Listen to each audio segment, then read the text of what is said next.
Welcome!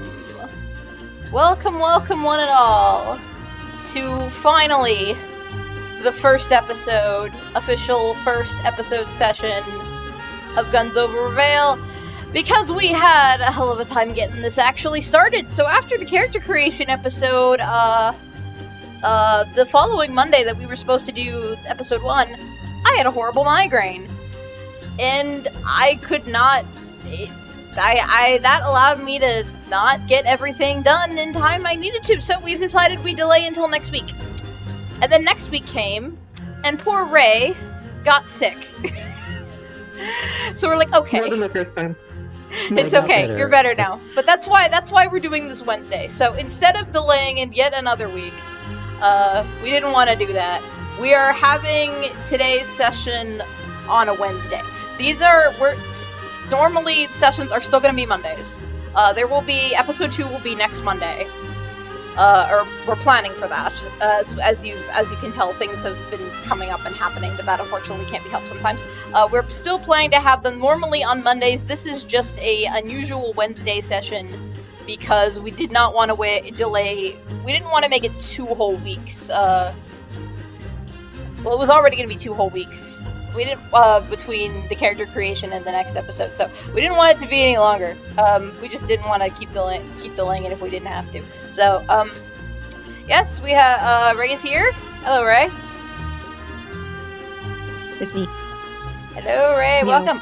So now that we have, our characters, I got up, I don't know if you guys can see it on the stream. You probably have the Roll20 window open. You probably don't have the stream open too, which is totally fine. But in Roll20, as you can see if you're in Roll20, Ray, get in Roll20. I don't think you're in it. I'm doing it right now. Okay. We now have arts for the Diehard Drifters for Diana, Bailey, and Alon. That's us. Yeah, Ray drew Diana, and then I did Bailey and Alon. My style is not as anime as Ray's. I think Ray's art is a little better, but I did my best. I wanted to at least make sure everybody had something.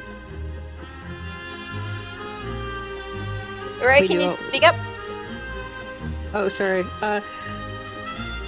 Yeah, there we go. So you're good. I think actually the music might be a tiny bit loud. I'm gonna see if we can do something about that.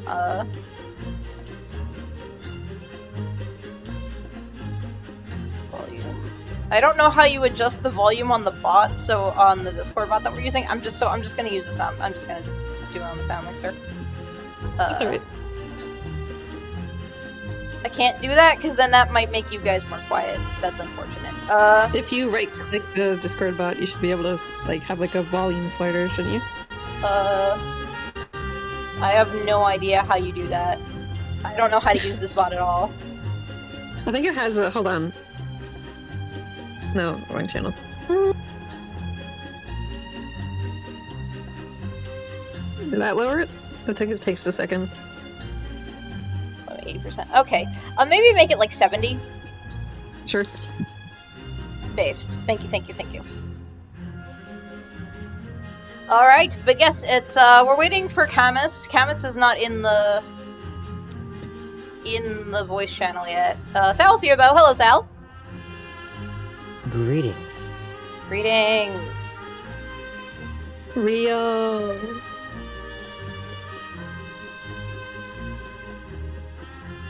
So let me make sure you guys are... I turned you guys up on Discord as well, so...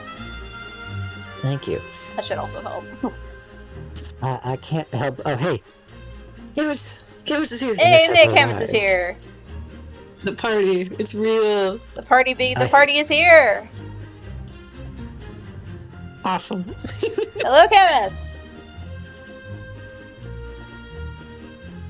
Are you speaking? Hello?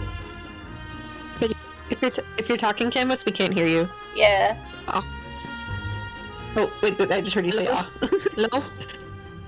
Hello. Hey. Good morning. Good morning to you. Yes, Camus being the goat. They are getting up at 7 a.m. their time for this. Bless you. Seriously, thank you so much for doing that. Just to be a part of my stupid magic cowboy campaign. It is not stupid. It's great. You don't know it's great. It hasn't started yet. Well, that's gonna be. Also, I can't help but notice that my character portrait is the only one that's smiling. So I reckon that makes me the moral compass of the group, and that's how you know we're in trouble. I mean, maybe that's how things will end up being. I'll probably draw Diana smiling at some point. Oh no, I did not mean to. No, I meant to. Roll 20. Why are you doing this? Okay, there we go.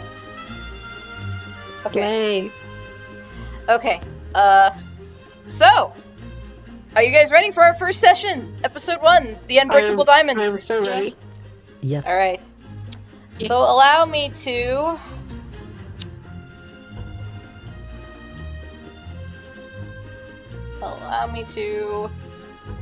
do a thing at the Discord bot. For sure.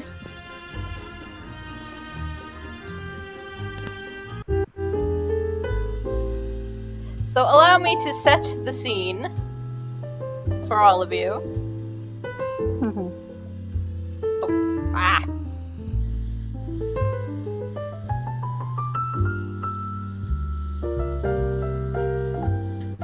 Did not read these correctly. Okay, here we go. Allow me to set the scene for all of you. You are in tonight. The Diehard Drifters. Diana, Bailey, and Alon have met at a fancy nightclub in the Golden Hills called the Diamond Mine. This is you can immediately tell from the atmosphere, this is a much ritzier kind of place compared to your spurred-on saloons and the like that you find down in Dustholm. This place is quite swanky, from the jazzy music to the ambiance. It's a lovely place for only the most elite folks found in Rivayle. But occasionally also some not so elite folks, as tonight Alon and Bailey are here along with Diana for a specific reason. And that reason is something like that. Wow, okay, I thought I could take it. I thought I could pretend to be rich pretty well. I guess not. Hell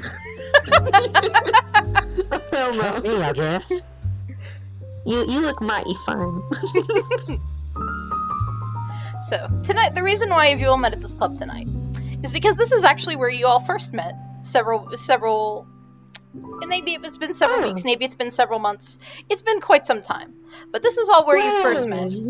After something happened some time ago, and that thing that happened was it was a quiet evening on the streets of the Golden Hills, and Diana came across Alon, the out of towner who isn't from Rivayle, the city of Rivayle, and they're from somewhere else, somewhere far out in the wilderness, and they've come to Rivayle to sell their furs after I'm not sure if it will be up to you to decide if Diana and Bailey know exactly what happened to Alon to lead him to come to the city, but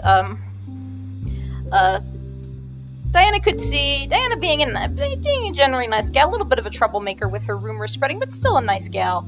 She feels a little bad for poor Alon being down on their luck, just trying to make some money, and decides to show them a nice time, and brings him to the Diamond Mine. So feeling bad for the down on the luck out of towner, Diana also bought Alon a few drinks, but a few drinks was also unfortunately a bit too many, and Alon ended up passing out drunk in the lap of the Diamond Mine's star performer, the jazz singer Rheya. Oh my god.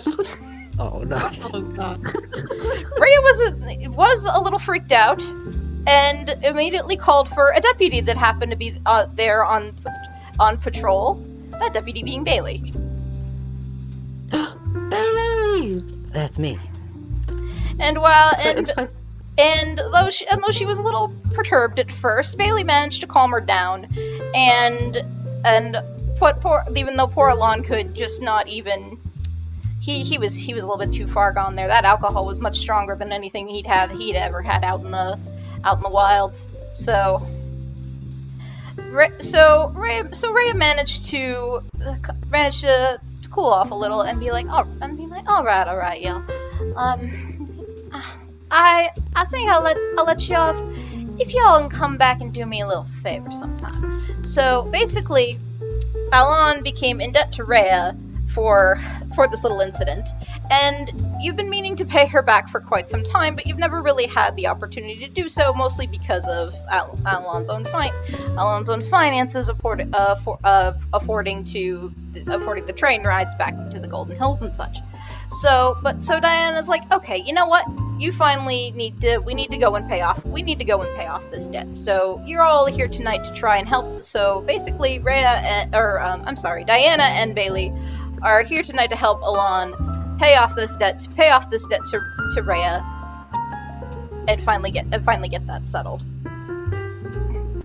Yes. So you are here tonight, talking to Rheya, the fabulous, beautiful jazz singer. She is the star of the Golden Hills' premier nightclub, the Diamond Mine, where you are tonight. She not only is that, she also is known well as the Unbreakable Diamond, for how her shining star status, fame, and popularity never seem to fade.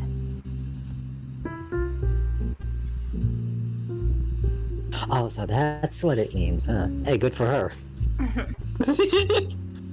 It's like you can tell she's. Actually, I'll bring up her profile right here. I did those in the Please do. I did profiles for everyone in the Roll20 window. So let me just bring that up. Oh, that's so pretty. Yeah. So here is Rheya, a singer at the Diamond Mine nightclub. Rheya is her big deal is Unbreakable Diamond. The singer at the Diamond Mine nightclub, Rheya is perhaps the Golden Hills' most famous and adored celebrity, often referred to as the Unbreakable Diamond, for how her shining star status and popularity never seem to fade. Gorgeous and glamorous, she has elegance, grace, and style that give not an icy run for their money. And she has admirers even in Dustholm who will save what little precious gold they have just to go and see her perform. Perhaps contributing to her devoted following and how she's known to be nothing but kind and dedicated to her audience, always looking out for them, whether it be through her singing or simply lending them an ear when they're in need. Unlike most upper-class socialites, Rheya additionally always treats her fans with equal kindness, even those who come from the less than privileged background. And thank you again, Ray, for drawing Rheya here. This sketch is just a placeholder.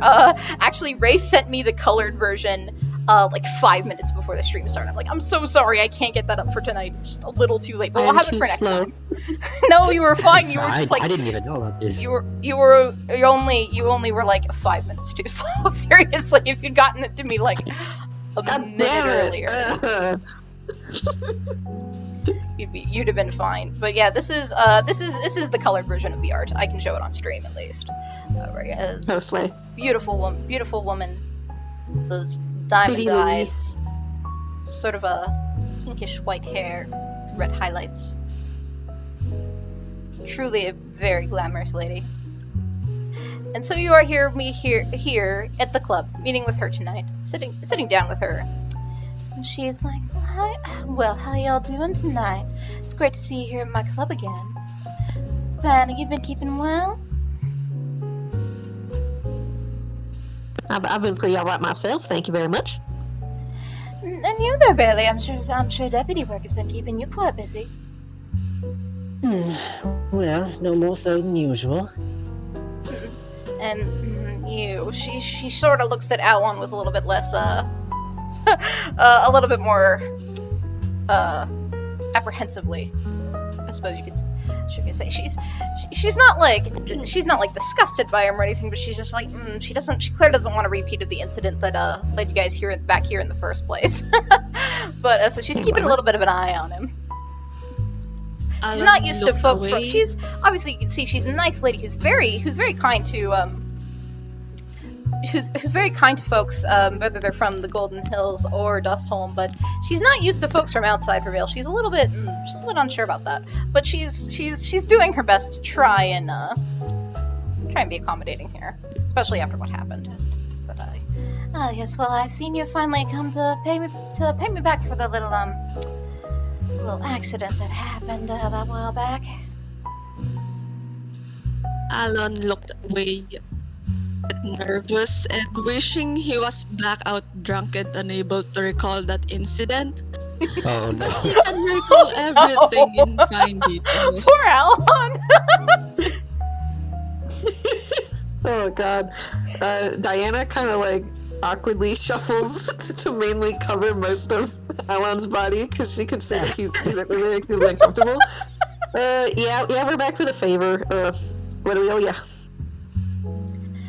Well, I do hope you're not gonna ask us to risk our lives. oh no, Not that I haven't done that in the past, but well.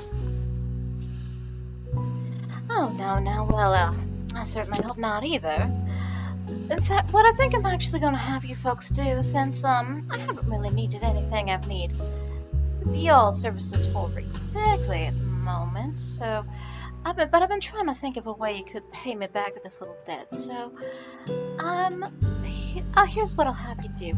You see, there's this fella, big fan of mine, lovely lad. He goes by the name of Butch.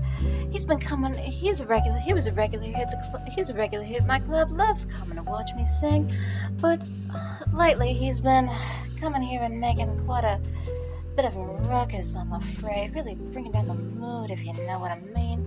Been at the bar just past several nights, just weeping and being just so horribly depressed. I can barely get a word out of him when I try to talk to him.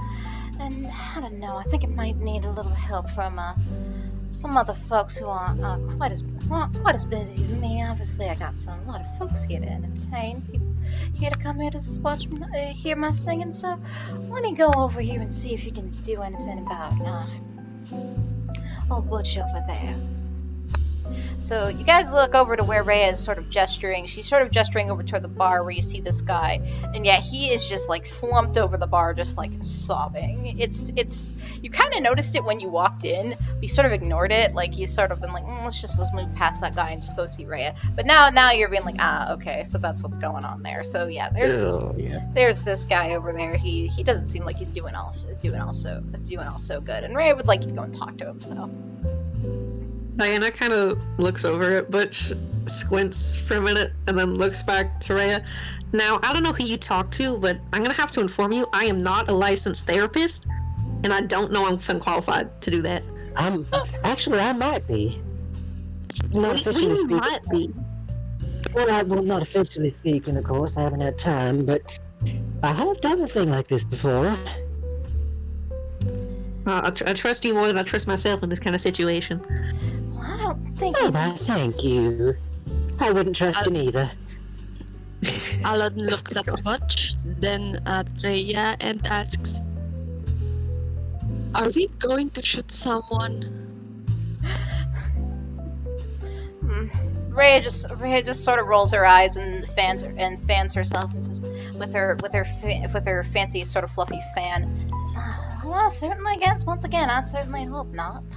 Well, go over there and have a talk with him. I gotta get back and get ready to go back on stage. So appreciate y'all's help, really do, and this should be enough to pay me back. So go ahead and get Butch to stop being such a downer here, and I'll consider our debt settled. How about that? Alon is a bit surprised. Alon is a bit surprised that it was that easy to I mean, it was that simple to get rid of his debt, and Yeah. as a confused thank you. That's a confused thank you. Okay. Rheya sort of Okay, gets back as sort of like, okay. So, and then she leaves the table and heads backstage. Okay. So Diana like puts her arms on the shoulders of Bailey and Alon and like drags them close. Listen, I have to be completely honest. When I start crying, I go out and shoot stuff, so I feel bad no more. And I think if we give this man a gun and tell him to go shoot stuff, he might shoot somebody. And I gotta be honest, I don't want to have to deal with that. Yeah, that seems like a horrible. What do you shoot? Now I'm curious. Depends. Sometimes bottles. Sometimes I pretend there's a man about to chase me, and I imagine where I would shoot him if there was a man there. Sometimes I ask the guy to duck. Well, Shoot? it's not important. It's not. It don't matter right now. We have to go. There's a man's crying. A man is crying, and it's not my fault for once. And so we gotta go fix that. Well, I'm well aware, but I'm debating which of us should go first. Which one of us would have come up with the team name? Which came up with the name of your group? Yeah, was that like? I'm thinking like Diana, who 'cause she just- suggested- I feel like it might have been Diana too, but it's up to you guys to decide. I was gonna say that too. that she seems like the type to be like, oh, She's we an gotta have a team name. She definitely would have said that. Wait, so it's just for the life of me, I don't know why you established a name before we established team roles. I mean, what are our positions here? Well, obviously, I'm the captain because I'm the prettiest one. You she, like takes a hand and like gestures up and down. You get to be the sidekick, I guess. And she like turns to Alon and squints a bit. You're the Alon. dog. Oh, come on. Alon is. Pardon? Please. Well, you know, like I can't imagine the group dynamics right now. I just imagine like The hat. tough guy, The hat. this little guy who got all the good ideas, and like the big mean dog who they like sand at him and scope out the trails and stuff. And I think, well, I don't know. What do you want to be? You got any other ideas? Other guy with gun?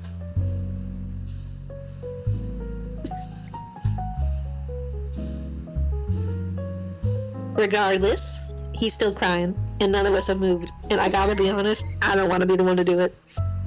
Not me.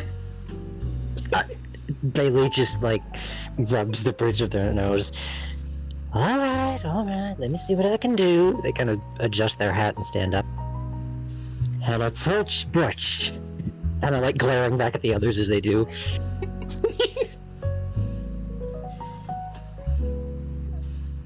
Okay, so is Bailey approaching Butch? I am. Alright. So Bailey approaches Butch at the bar, and poor Butch is just like over there, he's just so serious and like just kind of not like super loud, but it's still like noticeable, like upset sobbing. He is over the bar as he's got his like little like some you can see he's got like there's like a couple of empty whiskey glasses around him, like he's probably already had quite a few to drink tonight, and he's just poor guy is just not doing good. Tears in his eyes. He's not like gross sobbing, but he's just like clearly very, very upset. Pardon me, sir. Are you feeling all right? Silly question. What can I do to make you feel all right? Do you want me to buy you a drink, or? And then they kind of like look at the whiskey bottles and go, "You want me to lend you an ear?" So Butch kind of looks up from his head on the bar and looks at Bailey and is like, oh god, I'm so sorry. I've just been, no, I think I'm fine. As far as drinks, I probably had too many tonight already. Oh gosh, and I'm so sorry. I've probably been I'm sure I've just been bringing everybody down, but I just don't know what to do about my poor Cassidy.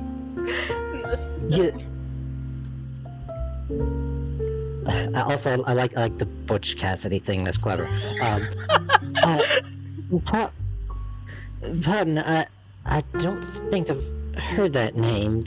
Who's Cassidy? To you, I mean. And Butch is really kind of, he's like, he appreciates Bailey kind of taking an interest in his problems, so he's trying to put himself together, trying to kind of take a deep breath and talk a little bit more clearly. Oh, I'm so sorry. It's my wife Cassidy. Actually, you know what? Let me go introduce myself. My name's Butch, and I'm the owner. I'm a cattle rancher. You see, I own the Sundance Ranch. It's maybe you heard of it. It's a pretty successful ranch. We've been doing pretty well lately. In fact, I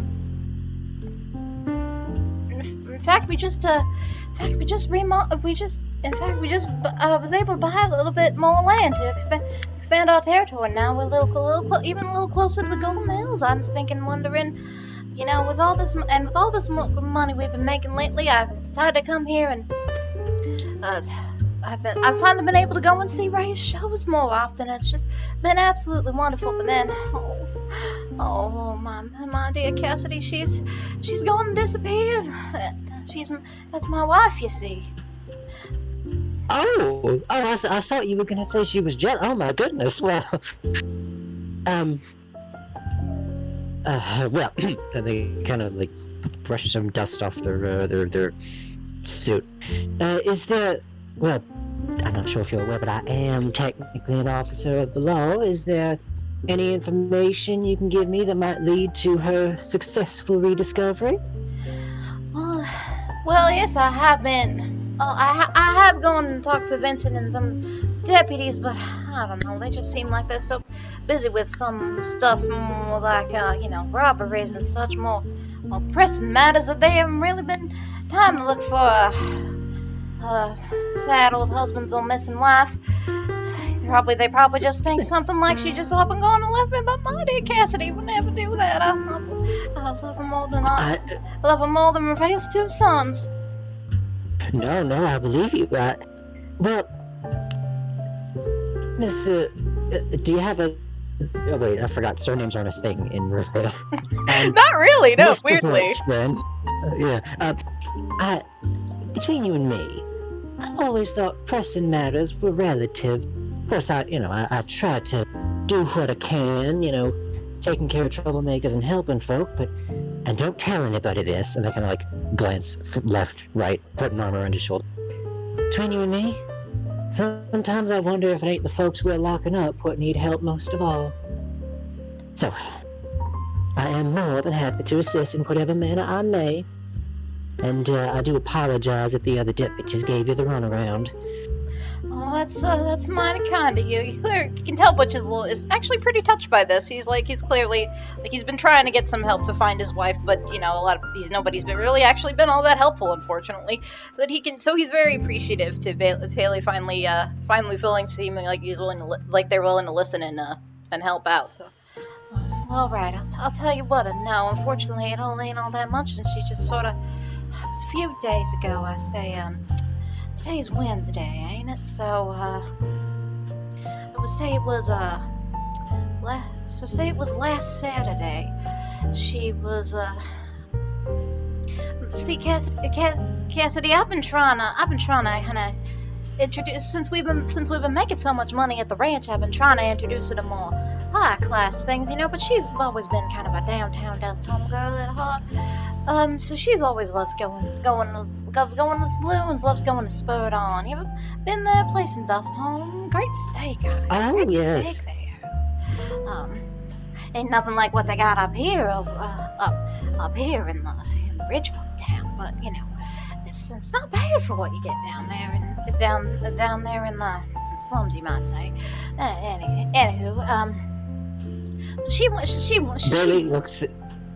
so Bailey looks ever so slightly perturbed by this, but they recover quickly.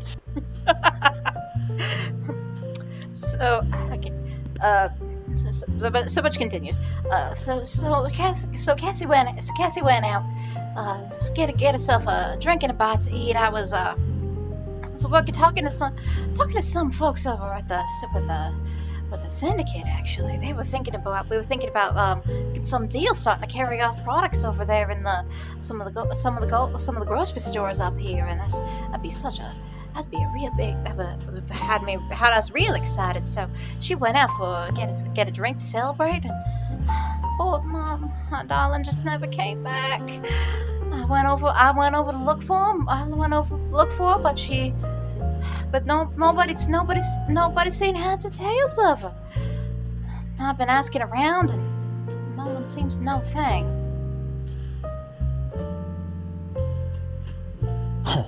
Well, I believe it's very helpful, thank you. I believe I've got a friend who's very good at looking into this sort of thing, so I will be sure to secure whatever assistance I can, and I'll get back to you. I'm sorry I can't give you any immediate help, but we'll look into it. Oh, thank you so much. I really do. I really do appreciate it. I really do appreciate it. And honestly, if you manage to find my dear darling Cassidy, I will reward you handsomely. And here you are. So Butch takes something out of his pocket, and he hands Bailey a little pouch of gold. It's actually just enough. It's like he says to him, "Here, if you want to go and you're welcome to come by the ranch anytime and have a look around. Maybe find something that could. I ain't so good at the whole detective work thing, so if there's anything in my darling Cassidy's that might help you lead it to it, maybe you can come here, take a look and find it. There should be enough gold for a train ticket out there. I really am thankful." So it sounds like you guys now have a job, which means it's for your first job. Your job, and obviously your employer is Butch. He wants you to find his missing wife. And Slay. Well, not Slay, because she's missing.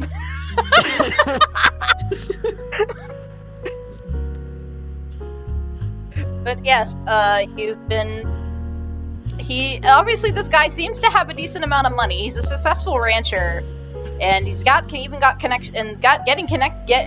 connections with people in the Golden Hills, is gradually getting more. So definitely seems like you'll get a decent amount of pay from this job. He didn't specify how much, but you could tell already from the money that he gave to Bailey for the train tickets to the ranch if you want to go and investigate there.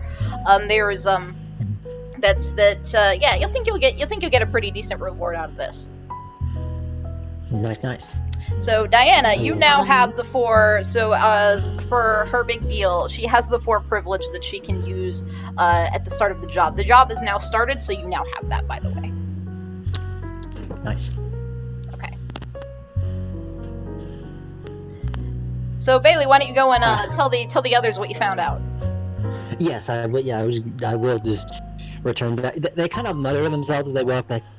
Oh, a guy who works with smelly old cows, he can get in just fine, but someone who can read the weather, oh no, that's a bridge too far. And then they go back and sit down with the others and explain the situation.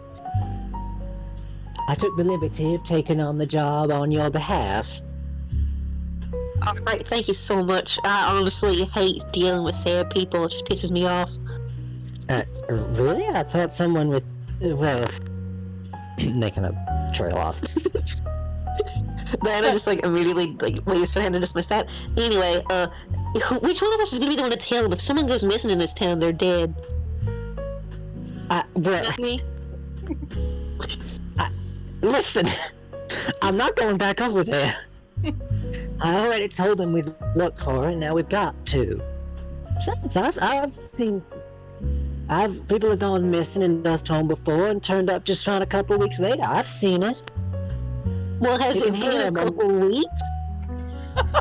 Well, could still no, find it's the been a couple body. days. She points at Alon. See, this is what I'm saying. When we find the body, I'm fine with returning it, but if she's got anything real expensive, is he gonna notice if it goes missing? I'm sorry. I believe that is. Technically, I think that's illegal, but I also don't get paid enough to care. So She like smiles. I'm joking. You're an officer. I'm not gonna do that. We can blame the killers. We can look, learn the Cygames. This is true. I think Well- it probably would notice. Also, Well, luckily, based on what Bailey learned, it's only been it's not even been a week since Yeah, Cassidy it's a few disappeared. days. So hopefully she's still alive, considering it's Wednesday and she went missing on Saturday. So This is true. This is true. Okay. Diana, like, not loudly, but like, just kind of was like let's get this together, claps her hands. Okay, here's the plan. I want to go see this ranch, and I want to look around to see if we can find evidence of where the hell kind of places she was drifting around. Because let me tell you, you can tell by the kind of booze a girl drinks where she likes to go. If it's just cheap wine, she ain't never been outside of Dust Home in her whole life. you're more suited to that than me. Of course I am. I'm not. I'm certainly not opposed to going there first. Seems like a good enough idea to case out the crime scene if there was a crime committed. well, you actually have two kind of places you could that would make sense to go investigate them. One would be the ranch, and the other would be the Spurred On Saloon in Dust Home. So that's the place she was last seen. That's the place she was last seen. Right. Okay. I do think we should go to the ranch first, though. I think it just makes more sense. Yeah. I vote for the ranch too. All right. It's like, All right. So since Butch gave you the money for the train tickets, you head outside. Hold on just a moment here. for sure.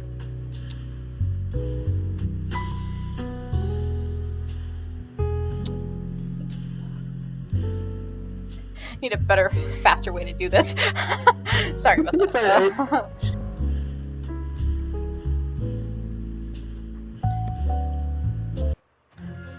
Okay, so you thanks to Butch's generously giving you money for the train tickets. It's a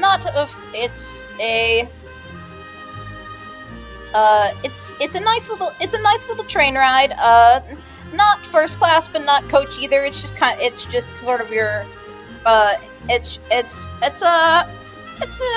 not super fancy, but you managed to get there in a nice comfortable ride over to the Sundance Ranch. Oh, look at that. We're there. Yes, Yeah, let me wow. actually put you guys there too.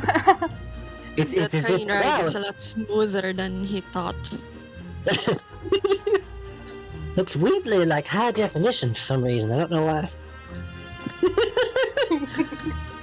So Everything's it's real clear.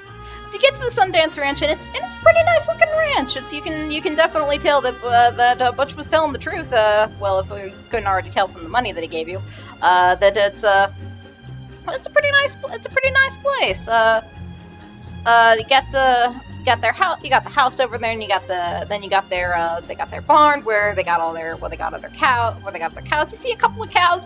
You see a couple of cows out grazing in the field.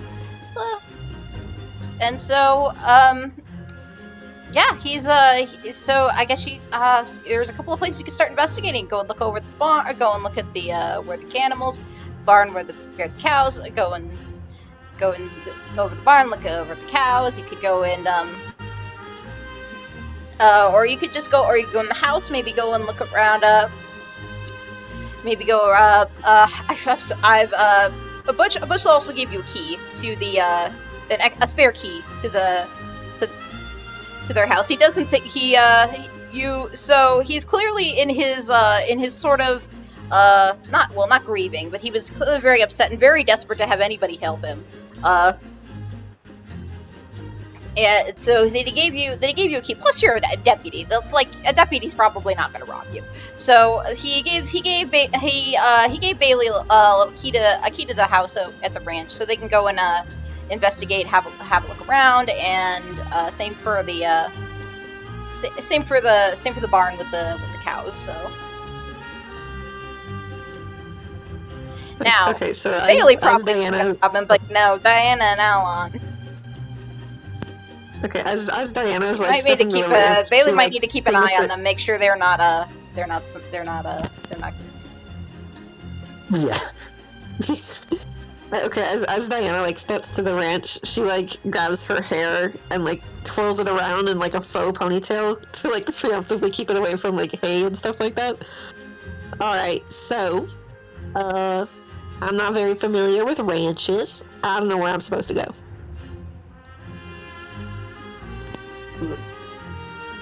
Alright, Bailey kind of glances over at Alon. You got any idea where you're going, or will I be required to wrangle you two once again? I want to see the dirt paths. I Pardon? want to see the dirt path. No, I want to see if how many people came and went into this branch. Like I how hope many that- ever, or like how many recently? How many?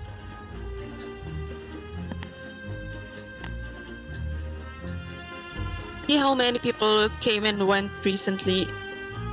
Hopefully, that's- the weather. Oh, I think I get it. And she turns to Bailey. They want to see if anyone broke in. I think. Well, now they can talk for themselves. Yeah, but I put such a nice spin on it, don't I? I suppose so. She like immediately turns back to Alon. I do put a nice spin on it, don't I? Like, you're not just like fattening me up here, are you?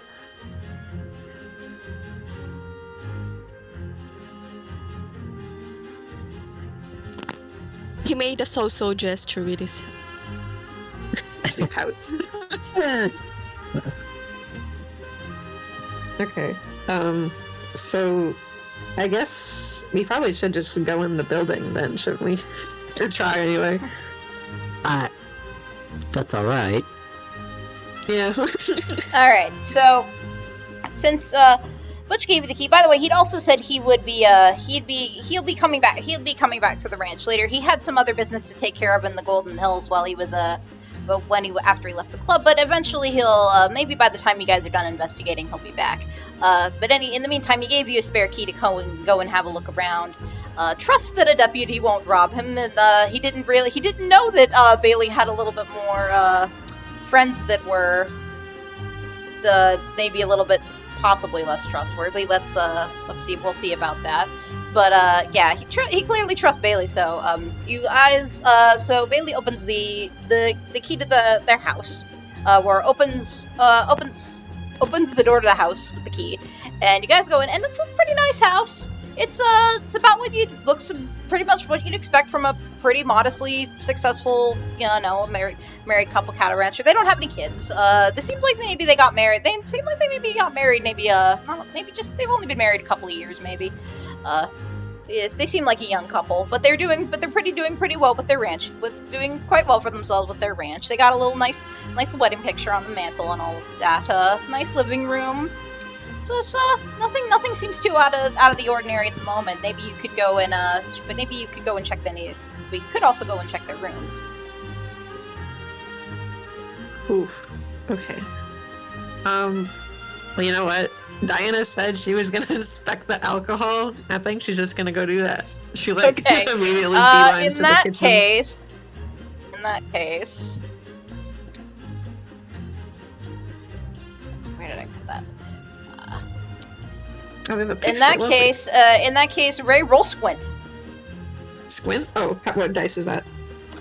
You roll it based on your stats. So let me go and check. Let me go and check Diana's. I have her open. Squints. Hold on. She's got 2. So you roll 2d6. 2d6. Okay. I rolled it, I think, but I can't see the message. You do it in the Roll20 in the Roll20 chat. It's I found it. Oh wait, hold on. Okay, there we go. I got an 8. okay. You rolled 2. 2 Yeah, I did. d6. It was a 5 and a 3. I got an 8. Oh, wait, maybe you have to do it twice. Okay, that's weird. Okay, you got 1 5 and a 1 5 and 3. So you got the 5. That is a success. So you look at the alcohol, and you see that there is.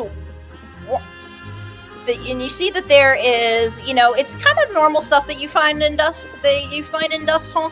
You look in their liquor cabinet and you find it's like pretty normal stuff that you'd find in dust home. So it's pretty like, it's pretty, basic, not so great liquor.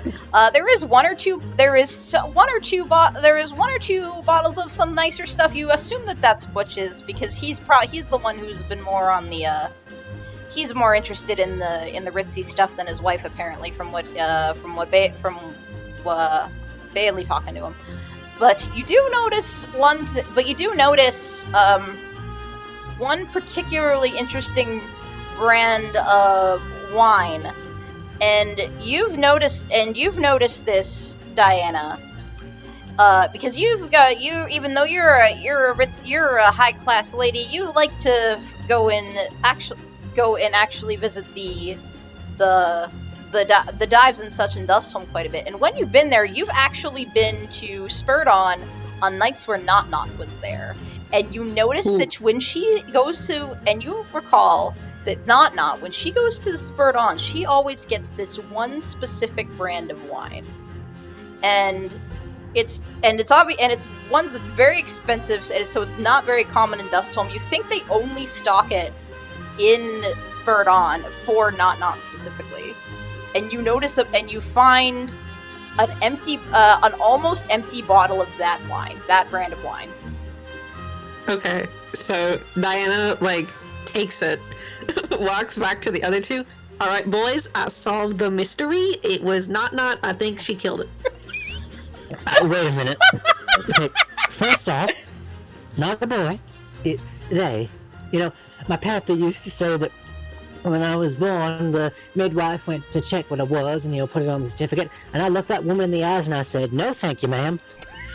Well, listen, okay, I'm sorry. I apologize. That was rude of me. Should I say y'all? Yeah, actually, that sounds Okay, right. But anyway, I'm sorry.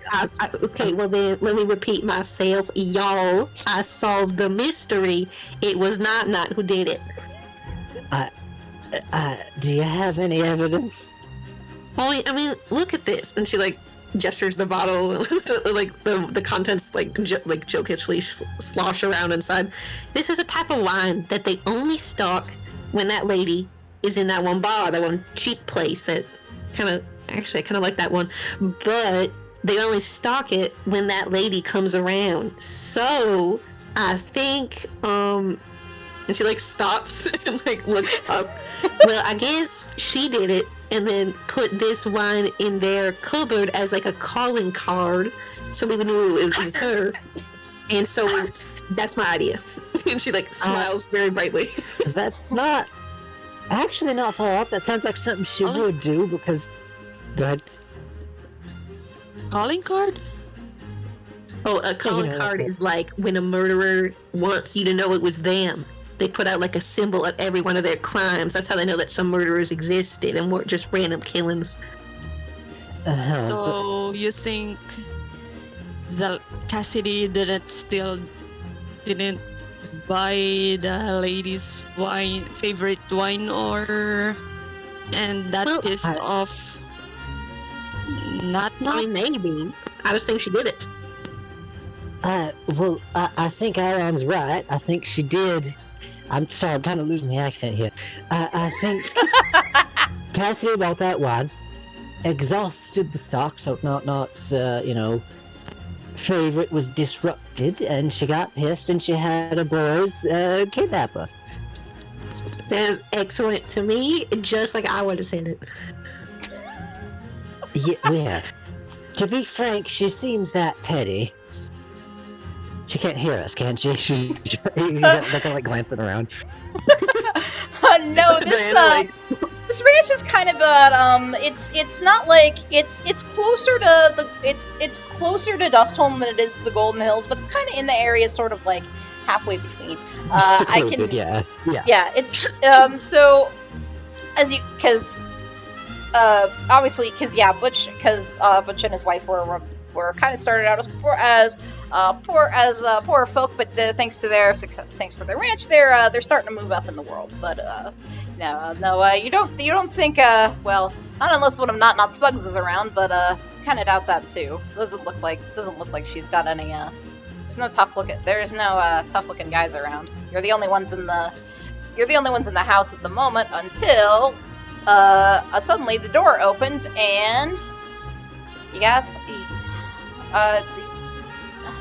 seems that you're here already. Seems that you're here already. You're already doing a little investigating. Then so Butch got back.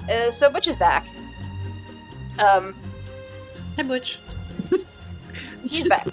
So he's back, and he sees Bailey's already started investigating, but he doesn't know who these other two are. He wasn't really paying attention after Bailey left the bar after they talked. So he's like, excuse me, deputy, who are these two aiding me? And I assume they're aiding you. This We Mr. worked for Butch him. is not. Go ahead. We worked for him. I mean, We worked for him. They're my posse. For them. That's good. Diana kind of pauses and then shoves the bottle behind her back so he doesn't think that she was drinking it.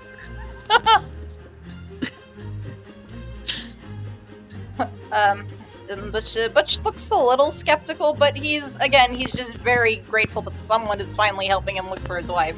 So he's like, okay, I suppose that's fine. Just keep an eye on him. Just keep an eye on him. I hope you keep an eye on him. Anyway, you managed to find anything yet? Sorry, I would have come here with you, but I had a few things to take care of over in the Golden Hills before coming back home.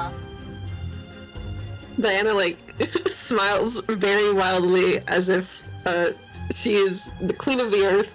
Yeah, I solved it in about 2 seconds. It was not. Pardon? Pardon? You think Lady Not-Not's responsible for this? Butch looks kind of confused. We believe that your wife may have accidentally, and most likely unintentionally, irritated the Titan and caused a bit of discontent among her ranks. And well, again, it's only been like 2 seconds. We're not 100% on what's happening here, but that's our primary lead. Yes, we think she may have. Diana puts up a hand to cut Bailey off. Never mind. I gave it more thought. I got the whole mystery down in my head. You know how she makes those stupid little boxes? She put your wife in one of those, and then she's going to run around with that stupid box, and she's stuck in there. I'm certain of it. Don't tell the man his wife is dead. I didn't say she was dead. I just said she's in one of them. Do you know what happened? I don't know. Those things? Yeah, most people who get boxed by Not don't survive that. You know, they call her the Coffin Queen for a reason. So Butch just kind of is just like, he looks worried. It's like, and he's just this mix of worried confusion. He's just that. I suppose that's not impossible, but but you see, Cassidy and Lady Not, she's always been on really good terms with Cass and I. In fact, Cass would see her at Spurred On all the time. They'd share drinks and such together. Well, I almost couldn't believe it. She'd managed to get along so well with the Titan of all things. You know, always. Yeah, I kind of don't believe that either, quite frankly. Diana snaps her fingers.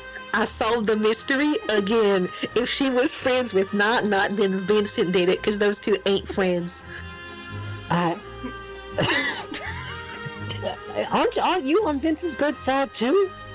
He likes you. I'm on the side of whoever benefits me the most at that moment. Oh, well. woman after my own heart.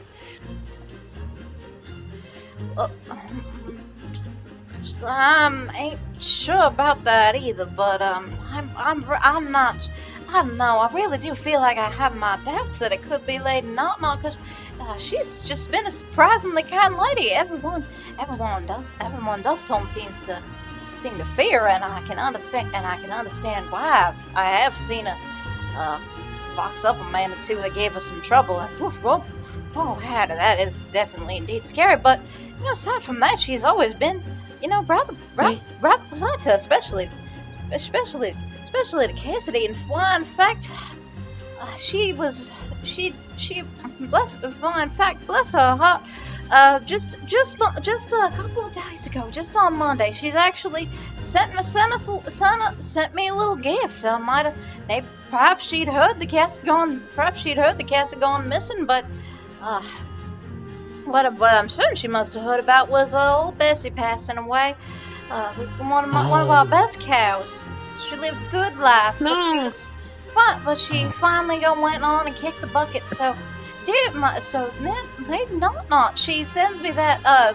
So Butch gestures to that bottle of wine that Diana was holding. It's like, not only did she send me some of that fine wine that I know that she loved, and I guess I would occasionally indulge her too. Cass would occasionally indulge her too. She sent us a brand new cow. Just Diana She seems sent you a cow? very little. Wait, what's right? I just asked kind of incredulously, like, she sent you a cow? Yes, one of her men, I suppose you should say, bought us a brand new cow, and along with that bottle of wine, just on Monday. She's new gal. I decided to call her Bessie the Second. She's been acclimating herself quite well. The other cows down in the barn. I really can't thank Lady not enough. So I'm sorry. I really have had my doubts that she could be that a Totten is surprisingly kind to her would do something to my dear cow, especially since they always got along quite well. When, at least according to Cass herself, she would always come down and say, "You wouldn't believe it, honey. I actually talked to Lady Knock Knock tonight. Have her spurred on. She's, I never think a Titan like her could be interested in chatting up a hometown, an old gal like me." So, Butch seems pretty convinced. Butch seems to be pretty fond of Not. Basically, he doesn't think that. Especially after sending them a gift, he really doesn't think that she did something bad to Cassidy at all. Well, maybe by process of elimination, it's our Schillendrig. Very joking. Meanwhile, Diana is looking the bottle over to herself because, as you mentioned, the bottle is almost empty, and he says, and apparently he got this on Monday, and it's almost empty, and she's like, how much alcohol did he have? Bush has been drinking a lot since Cassidy disappeared.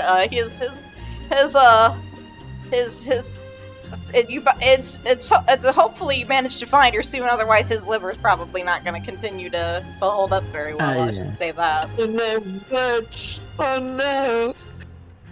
Yeah, well, Aaron, would you be willing to take a look at Bessie the Second? I think there may be clues there. Of course. Butch goes and leads you guys, leads the group over to the barn. Opens up the barn, lets them in. There's a couple of cows grazing outside, but there's also a couple in the barn. And he leads you guys over to one cow. And there's this, here she is. It's old Bessie the Second. He pats the cow on the head. It looks like pats the cow on the head. It looks like an ordinary cow. Nothing out in the ordinary. Just looks like a cow. Regular cow. But you do notice it's got a very ornate cowbell. And okay. So it's just so bad. Well, Here she is. Diana turns to Alon. You're like part animal, I think, right? What do you think? I said that.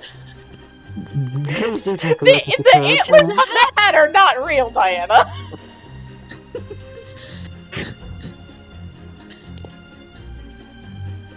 Alon sighs and goes closer to the cow to examine it. The cowbell is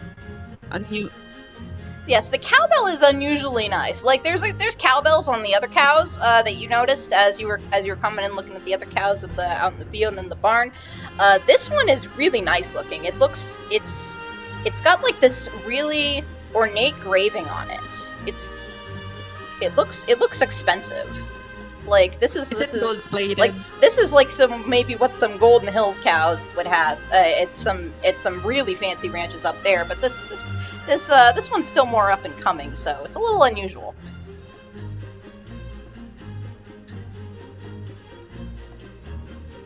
Can I? Okay. I forgot what I was about to say. Oh, it's alright. Can I roll something to see anything unusual about the cow, like its origin, or do I not need to roll to? So you want to see if Find there's anything out- unusual about the cow?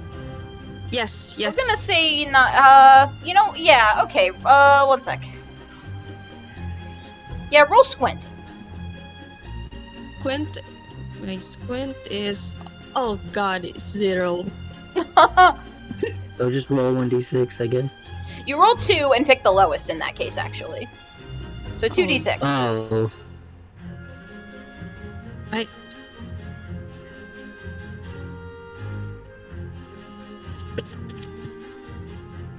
Two. That is a failure. What a Oh, waste. Nah. So Alon looks at the cow. Just looks like a regular cow. It's Healthy, just a cow. nice, healthy adult cow. Fancy With cowbell. nice bling. but yeah. Nice bling. You're not wrong. Diana turns to Butch and she's like, okay, I gotta be honest. I don't exactly trust any of the Titans very much because, frankly, they don't seem like very impressionable folk. I gotta be honest. If it were me and I was a Titan and I was like an evil, sick little bastard, I think I would maybe take the wife of somebody I wasn't very fond of and turn that woman into a cow and then give that cow to the person as a gift, and then they would like eat the cow later and it would be like really messed up and scary like. That's what I mean. Can she do that? I don't know if that's Listen, in the realm of have her you seen mind. her not do that? The ergo, we don't know. She like Can I- smiles. Can I roll magic to see if Not would be able to turn someone into a cow? You would have to roll. I think that's not. That would be And something throughout I all have to this, ask her. Alan is standing on the side, pinching the bridge of his nose. That would be something you would have to ask her, and good luck with that. But maybe Okay, if you well- find her, you could ask her that. Hey, Was not. that what you do? I'm not sure how much I would advise this, but that's an option. Okay. Would Alon notice the nice bling, the engraving on the nice bling? It's so actually, Bailey, roll magic. This is for something alright. else. Okay. My magic is 2. Does that mean I roll 3d6? Yeah, that means you roll 2. Okay. Are you sure? Yes, it's based on Okay. the quality. I got a 4 and a 2. I believe 4 is a success because I think it's 4 to 6. Yes, 4 to 6 is a success. So Bailey, you notice the engravings on the now that you get a really close look at the cowbell, and you feel it has kind of a weird aura. Not only that, it has the engravings on it are mystical in nature. You think this cowbell could be enchanted.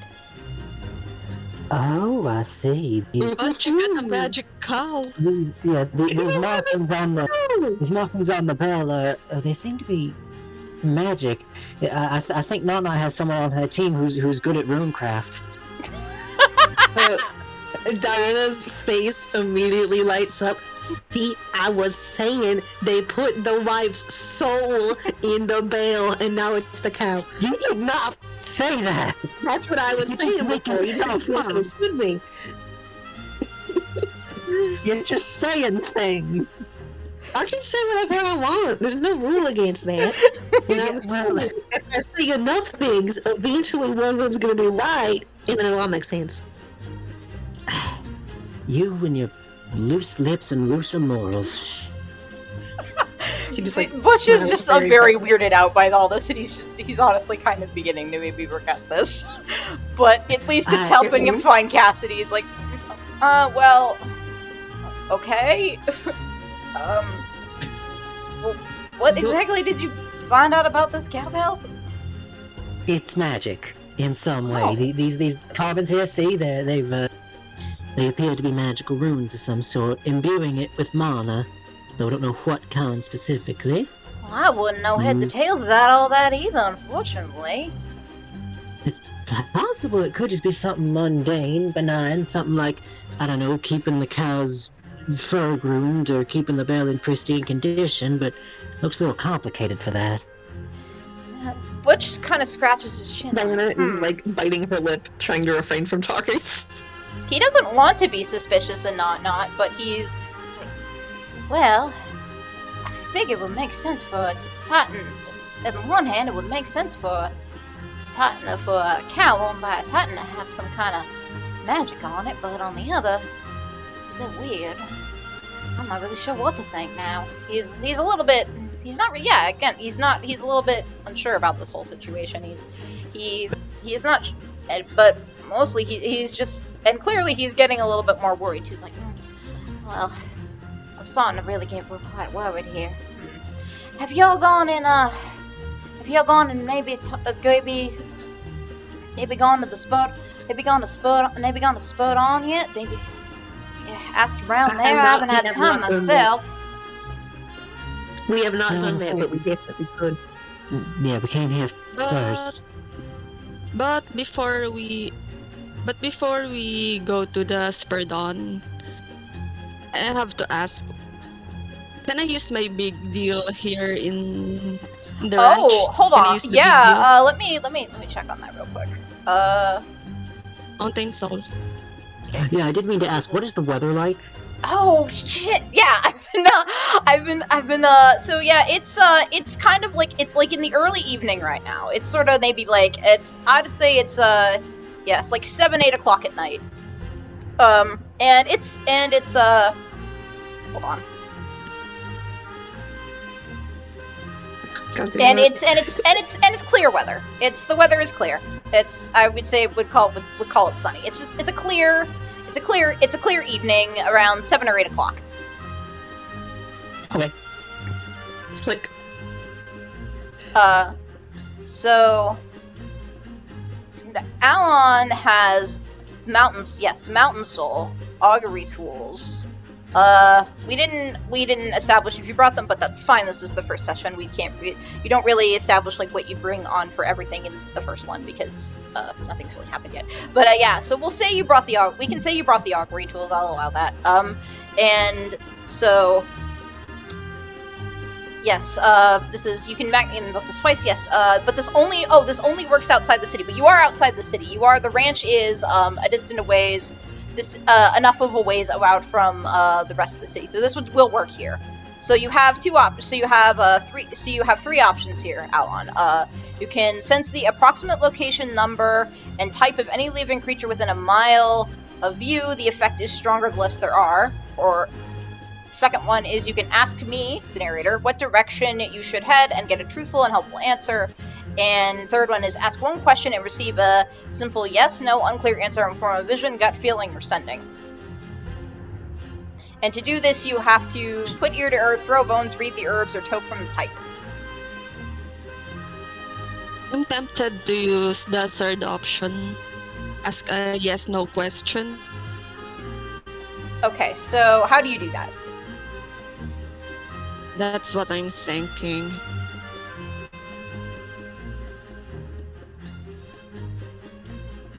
Is the cow's runes connected to the kidnapping case? The missing persons case? That's the question you're asking? Okay, how do you do it? Do you choke a pipe? Do you throw some bones? How do you do it? Blaze it, baby. Okay. So Alon takes out Alon takes out his pipe. He lights it up, starts lights it up, inhales some, starts to think, blows out some smoke. He looks very thoughtful as he smokes his pipe right there. Maybe shouldn't be smoking it inside the barn with the other cows. I don't know if Butch appreciates that. Butch looks a little apprehensive about that, but regardless, Alon looks very thoughtful and says, asking the soul of the mountain, or with his mountain soul, what is the cow related to Cassidy missing? And the answer is yes. Oh shit. Oh. Incredible. You got something? Incredible. Evil cow. Purely to save my own curiosity. Uh, How do you do that exactly? When you take out a pipe of yours, how does that help you? How does that lend you insight? What's it like? Alon chews the end of the pipe and shrugs. It helps me think. You just get well, fair enough. Well, isn't it like mountain something? I think if I was a mountain and someone asked me a question all nicely with like smoke and like celebrations and stuff, I'd probably say yeah. Like it's gotta be born as a mountain. It's hard to know if Alon literally asked the mountain, but maybe but maybe Diana can think that. She just says anything. She just says anything. She knows to say. Oh, so the cow is related to the missing persons case. According to your mountain soul vision, yes. Or Would it make sense or if whatever it is. Really, So would it make sense is if it possible? Alon thinks a bit. Is it possible to copy the thing on the cowbell? Ooh, write down the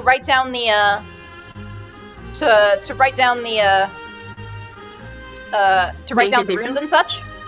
Yeah, the runes. Yes. Yes, okay, yeah, you, who among you wants to try writing down the runes on the cowbell? Let Bailey do it. None of us are. Let the Yeah. magic expert do it. Yeah, Bailey's probably the best one. I mean, the cow itself is normal. The only weird thing is the bling.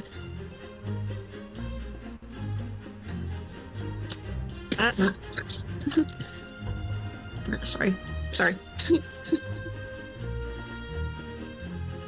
At Okay. least, as far as Alon knows, the cow is normal. The only strange thing is that ostentatious Yeah, so cowbell. Bailey, roll magic. Alright, I will. Slave. Another 2d6. Let me see what I can do here. Just give me some paper. Diana, you've got paper, don't you? Of course I do. Let's see. Thank you. I rolled a 3 and a 1. Well, shit. Oh, fuck. So, Bailey tries to write down the runes on the cowbell, but they're actually pretty intricate, and they don't think they're getting them quite accurately. Diana like looks over, and I gotta be honest, you're fucking this up real bad. Look.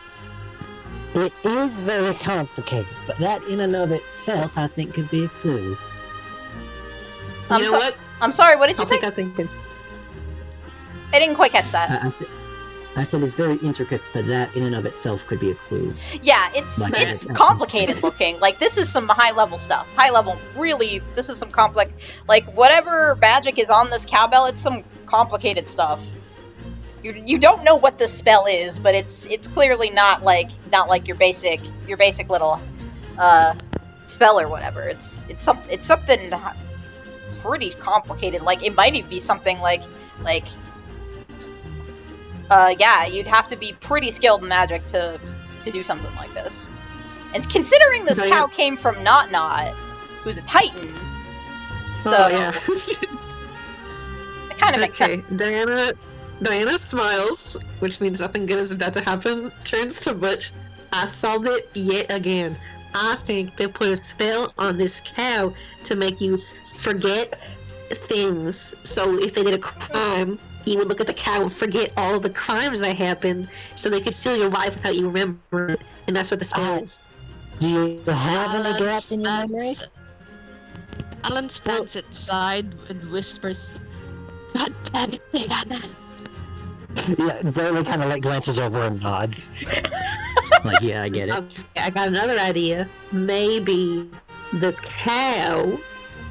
No, the cow couldn't have done it. I don't think they have thumbs. I don't think that... That's good. She's like looking away. She's trying to think of some new ideas. Diana, I appreciate the theories, but I think we need to gather a little more evidence first. She like lifts her head back. Well, I don't see you looking for him. Well, I've been confident. Look, they like kind of crumple the paper up and toss it in their pocket. I think we should go. Hold on now. We found all there is to find here. Well, I really I'm fine will. with that. I need a drink. Well, I do appreciate y'all's help. Butch is trying to sound appreciative, but at the same time, he's still like, he still doesn't trust Diana or Alon. He thinks they're pretty weird, and is just like very confused now about what's going on with the cow. The apparently not sent them a cow with a magic cowbell. He's not really sure what to think of that. So, but you can tell he's grateful, if a little bit worried and apprehensive. So, yeah, that's about probably all you're gonna find as far as the ranch.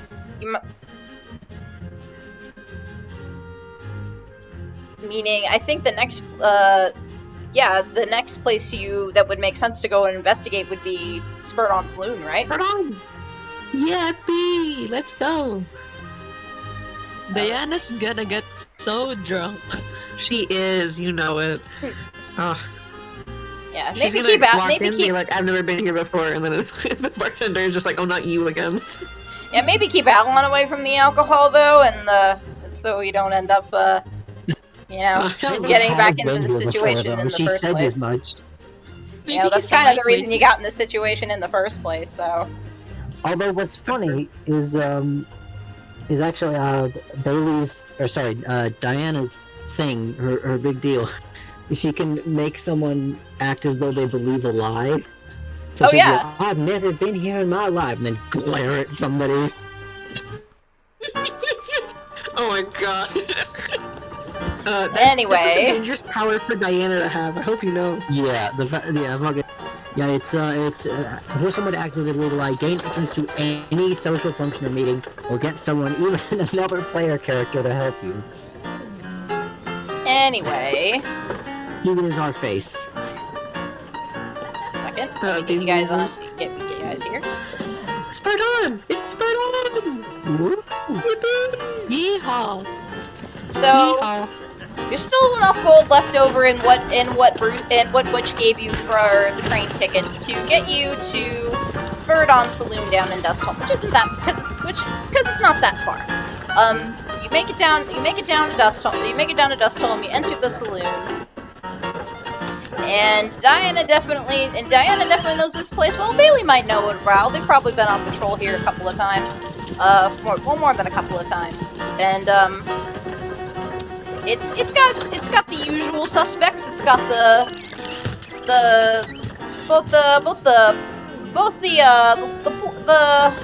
folks. Wow, I can't talk tonight. Oh my god, what happened? Why did I disconnect? Oh no!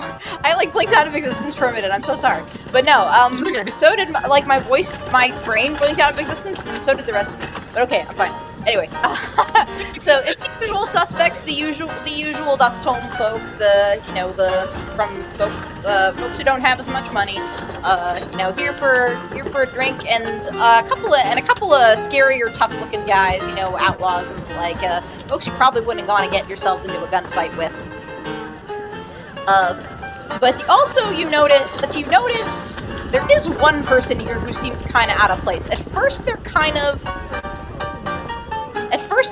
hard to. Yeah, I won't have you roll for this because this is important. It takes a minute. It takes a minute to. The one who notices him is actually Diana because she has the best squint stat. Alon and Bailey don't notice them right away, but there is somebody here that's a little out of place. They're kind of over in the corner, off to the side. You don't, so hard to notice, but Diana catches them, and they're what looks like a syndicate. You can tell from the uniform, and also this music is kind of loud. Hold on. How do you adjust the volume again, Ray? I'm so sorry. I wasn't paying attention to what the thing. Make it like 70%. It was at 70, I think. Was it? I'm so sorry. I should have been paying attention to what you actually did to control the volume. I got it, don't worry. It should be changed in a second now. Okay, thank you. Yeah. I'll know how to work the bot for next time, I swear. That's alright. Okay, you notice in the corner is what looks like a syndicate employee. You can tell from the uniform. And that's definitely, considering, Icy Syndicate pretty much operates out of the Golden Hills, it's very weird, unusual to see a Syndicate employee down in Dust Bowl. You get them, you can't, so the Syndicate employees, their uniforms are gender neutral.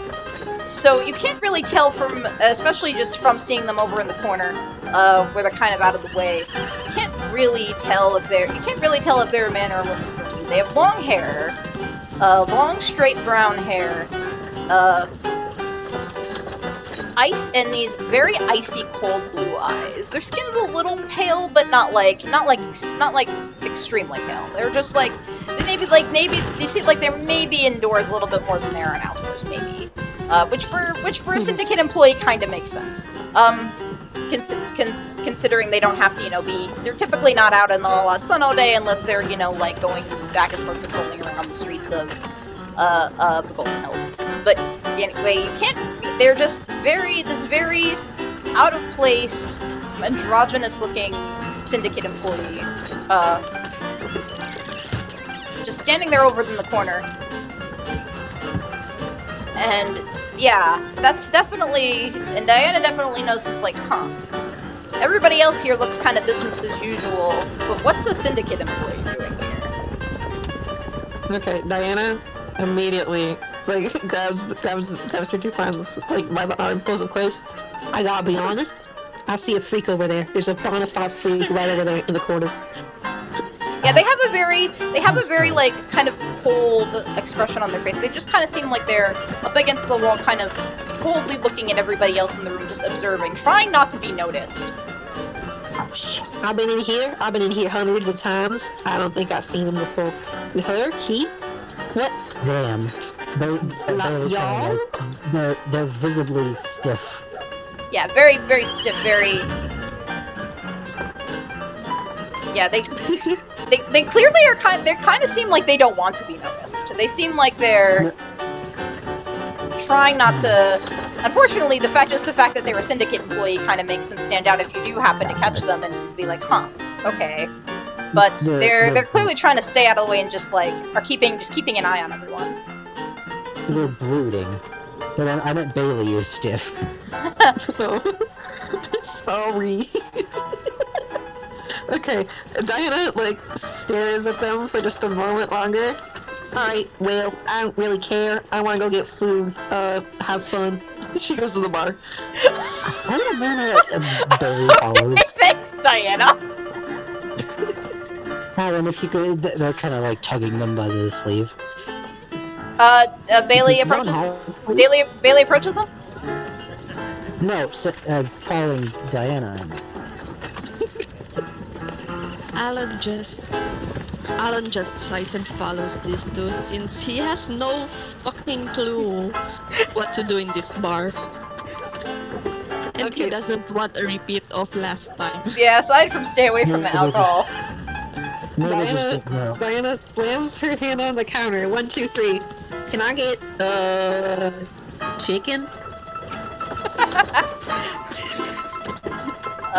The bartender just kind of Somebody looks look- like, I just take the drink orders. I'm like,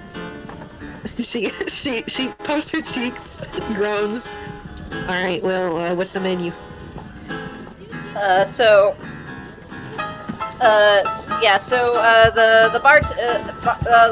bartender just is cleaning out a glass, and he just kind of sighs and says, "Go down there." He gestures over to somebody else at the other end of the bar, closer to like some tables and stuff. If she wants to, clearly this isn't where you order food, so. Oh, she's like, oh, my apologies. Okay. She turns to the two friends she's with. All right, listen. Okay, I gotta be honest. I think best with food in my stomach. I don't know about you two, but I also have much better ideas when there's alcohol in me. I don't know if that's true for y'all, but it's true for me, and I want to know what you think. Well, you know, if it works for you, I suppose ain't no harm. But don't expect me to go paying for your drinks. You're the rich one. Alan's eyes widen with realization. So that's why you have made those So that's why you can make those theories. You're drunk. Yeah. She exaggeratedly gasps, throws her hand to her chest. Well, never. Yes, usually. And then she just walks back over to where the food is. She wants some. She thought the wife turned to a cow.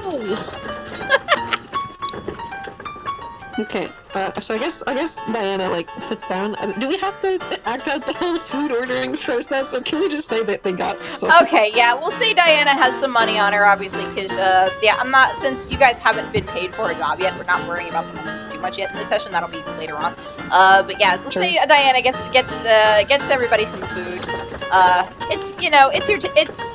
It's Dust Home bar food. It's nothing to write home about, but it's food, so. Oh, excellent. So Diana is puts down her food after taking a few bites. All right, here's my theory. Here's my idea. I think that gentleman in the corner is suspicious, and that's all I got. So yeah, while Diana's saying that, she gestures over to the syndicate employee over in the corner that the other two might not have even noticed until right now. Yeah, exactly. Oh, yeah, Bailey kind of visibly grips the table a little tighter. Yeah, I'm inclined to agree.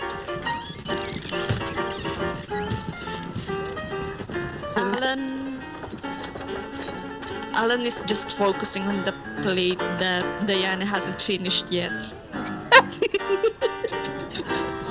She kind of scooches it in his direction so that she can keep talking without having to pause to swallow. All right, here's my thought. We're in public, so we can't do anything weird, but we could probably just walk up and ask him a question or something. I think it might be too late for that. But you're not wrong. You are the socialite if you want to go and interrogate him. I would like that very much, actually. She smiles very widely. Please do. I'll look after Alan, and Alan will look after me. She grins wildly, takes a sip of her drink, slams the bottle back down, and just very mightily walks over, flips her hair over her shoulder dramatically at the stranger. I gotta be honest, I've been here. Alan looks up from his plate, saw Diana leaving, and nudges Bailey with his elbow. You forgot to give him. You forgot to give her the runes, the paper. Bailey didn't successfully write that down. Yeah, I couldn't do it. Unfortunately, even if it's yeah, it does. It just didn't work. Copy. Even a Bailey gave up trying to. They don't have they don't have Yeah. that written down. They gave up trying But to they write yeah. it down. It was too complicated. But they kind of mutter like as they look back at Diana, like, and she's got no one to look after her. This might Oh, go so wrong. true. She's okay. So Diana goes to the table, puts her hand on her hip, like leans on it, looks at the stranger. All right, I gotta be honest here. I'm confused. Why is someone rich here? And then she pauses, like looks down at her coat. Why is someone else rich here?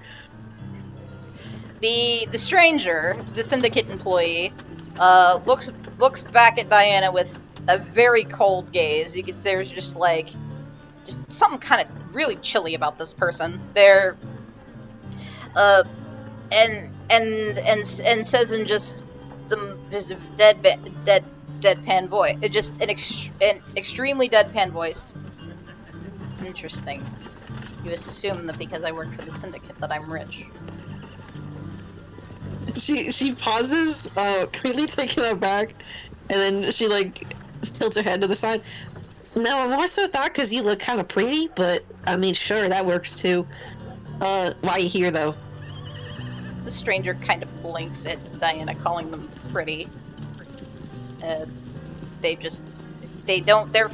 expression doesn't, their just cold, blank expression just doesn't change at all, but it's clear they're just like, huh. Did they say anything? Do you need something? And eventually, after a second, do you need something, miss? She pauses. Well, okay. Let me think of what I need. And she like looks away, and then like peers back at her table briefly, then looks back. I'm new to this whole having a job business, but I have a job now, and part of it requires that I go talk to some people who might be of interest. And I gotta be honest, I've been here quite a few times. Everyone else seems pretty normal. You don't, and that is ringing some bells in my head. Great job with the diplomacy. The employee. You look weird. Answer my question. The employee looks at Diana for a moment and then finally says, yeah, I suppose it is. First off, I'm surprised you even noticed me. Second, yes, I guess it is. It is unexpected to see a syndicate employee here, but I'm here on important business. She just like smiles when she hears that, because that's like exciting. She's like, ooh, hold on, mind if I take a seat? And she like grabs the rim of a chair. Yeah. As in you do mind, or as I can't sit down? They don't respond. They're just like, they just continue having the sort of just completely disinterested expression. She takes that as a yes and then just sits down. Okay, so you have important business in like Garbage Town? That's pretty interesting to me, because I figured you only like dirty yourself in rich people town. I'm afraid my business is confidential, ma'am. They just say as matter-of-factly as possible. She frowns. Well, confidential to who? Can I go ask someone else who's involved?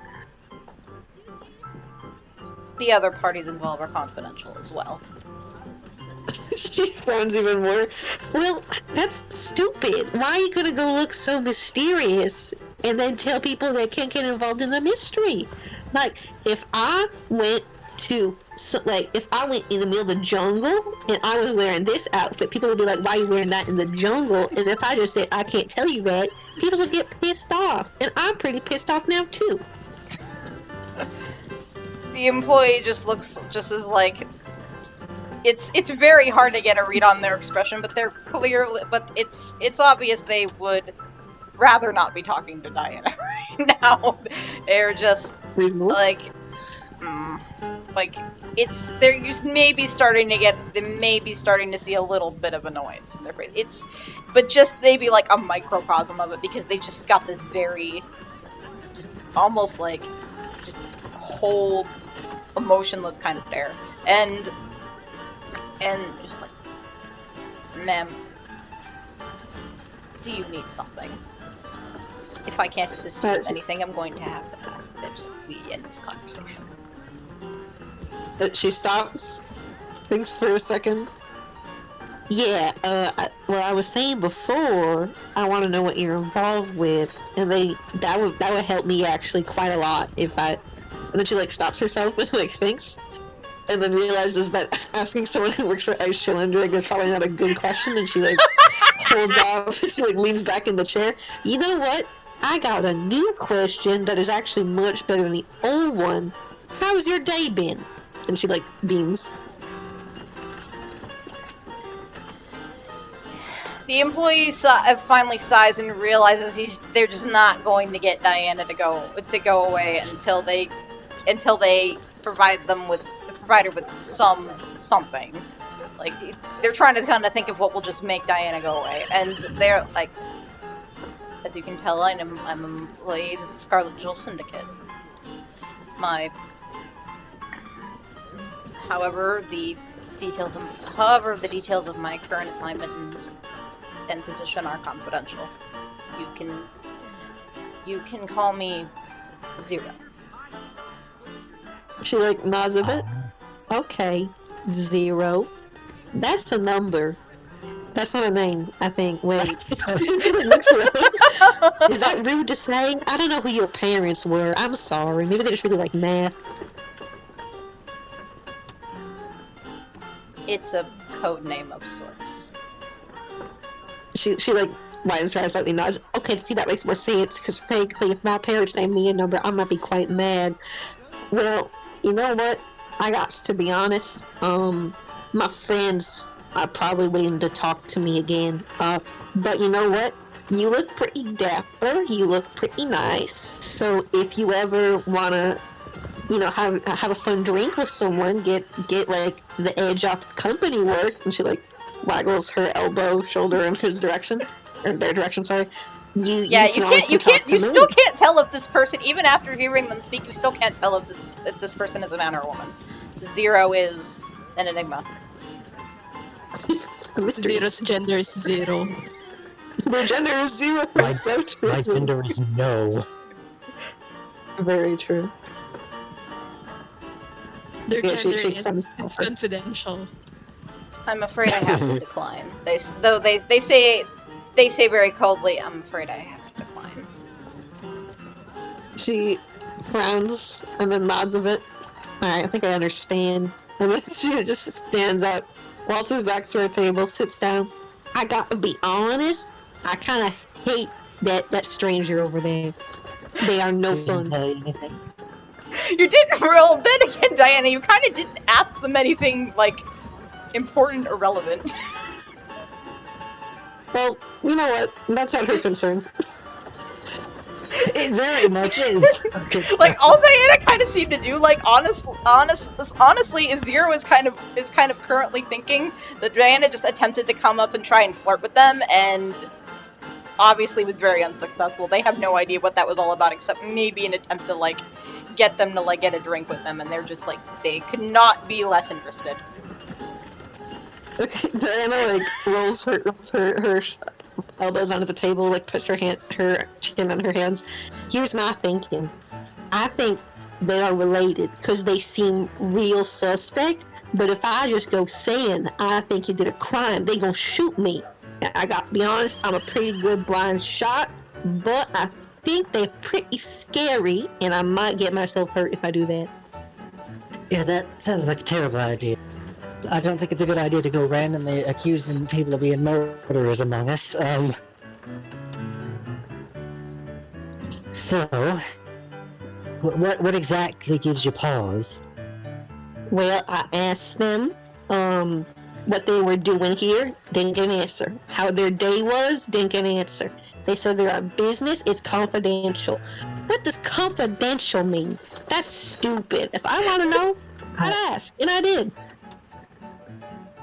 I'm sorry, is that a rhetorical question, or do you actually want to know? She stops and, like, looks at Bailey for a long moment. If I wanted to know, I would have asked them. And I did not get an answer. Yeah, I can And- tell. And Do throughout we know all their this, names? Alan is still scarfing down his Alan's meals. just having a good time here. Alon is literally just living their best life. Good for them. Did you get their name at least? They said Or like a- 0. They said 0. And that's a Code name, stupid I'm name. That's a stupid name. She like grabs her well, bottle and fixes his like- video. Diana, please, I'm gonna need you to take a breath. I'm taking lots of breaths, and all of them are coming in angry and leaving angry. Right, not too, well, this is a bit of a problem. Because, as far as I can tell, insofar, that fella was about the only person I could think of who draws any attention, the only person worth questioning. And, I don't think it's a good idea for me to go questioning a member of the syndicate, for personal reasons.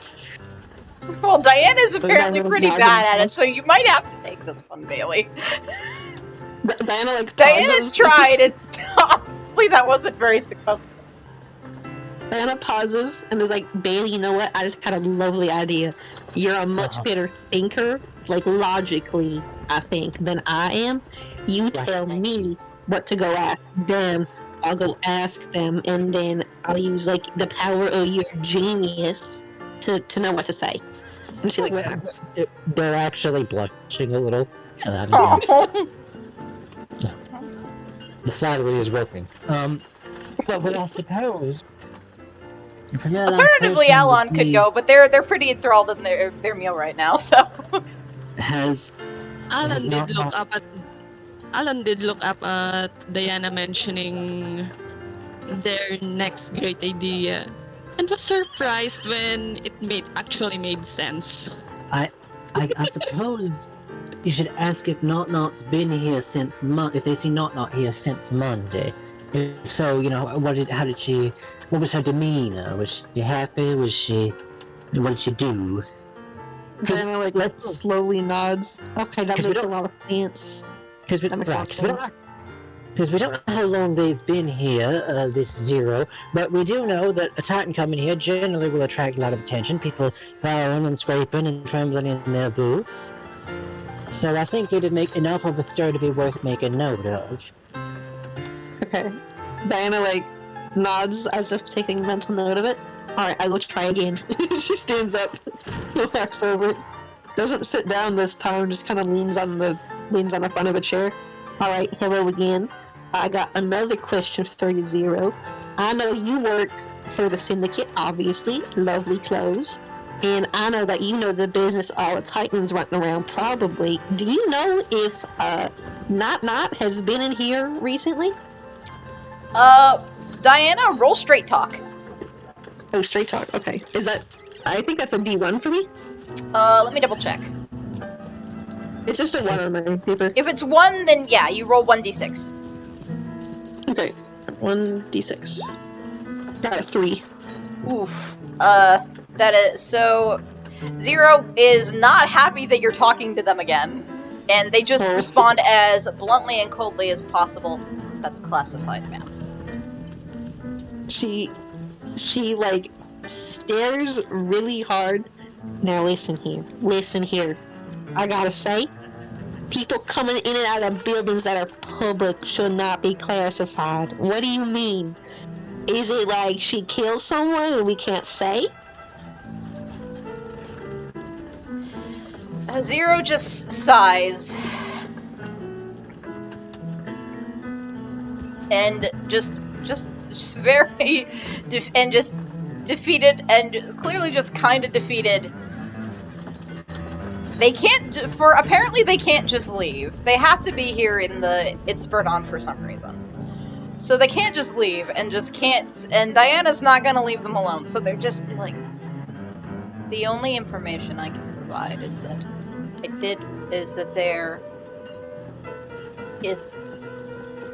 has been reports that Lady Not will be arriving here tonight. Tonight. She like stops. And she like thinks for a minute. No, I haven't said anything bad about her recently. That's fine. Alright. She like looks back and I'm gonna try to think about it. Okay, that's good to hear, I suppose, for some people. I got a follow-up question, not about you actually, but about the whole not situation. Hold on. She stops to think about how she's gonna word this. Okay, do you think if Not comes here tonight, there's gonna be a fuss? Like people gonna start fighting, maybe? I can't say one way or the other. She glares. That's not a helpful answer. I'm afraid there's just not much I can do to help you now. She Diana is once again trying very hard not to get upset. She nods slowly. Alright. Okay. Well, you know what? That works mighty fine. And she nods, walks back to her table, sits down. Alright. They ain't answering questions, but Well, they're not supposed to be here tonight. Well, they're definitely not answered to Diana, at least. That's Diana, no. But not supposed to be here tonight, and I think she is more responsive to people being nice. She glares back. Well, apparently, if Zero's information is correct, Not's not here yet, so. Well, yeah, but here tonight. There is also the possibility that they were lying just to get Diana to go away. So you don't actually know if Not's supposed to be here tonight. Well, Diana believes it. It's up to them to, Yeah. to be shut up about it. Damn. Alan, have you ever seen any of the Titans in person? You haven't been here long, right? Me? Yeah. She stops to think. Well, okay. I got some business with Vincent, but we can gotta talk about that. Well, I'm sorry. I'm sorry. I misheard you. I was asking Alan, but you can also finish your sentence. Oh, sorry.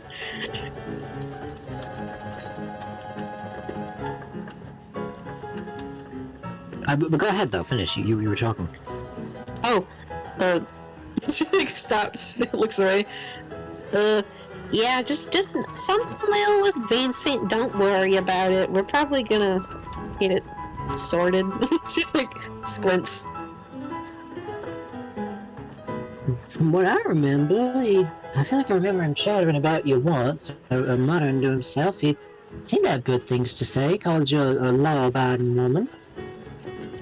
It's true, Diana does have a reputation for being lawful. She's known to be a rumor spreader and a bit of an odd duck, but she obeys the law. She's not going around causing any, trouble of the criminal kind, just sort of the more, just maybe a little bit of social unrest here and there, but nothing actually that serious. So they know it at least, so that she's known as at least somebody who's gonna obey the law, if nothing else. She smiles kind of emptily, you can tell there's some kind of something going on back there. Yeah, you probably haven't heard him talking about me recently, then. Oh, well, I won't pry. Because you'll talk my ear off if I do, and it's not relevant. Now, Alan.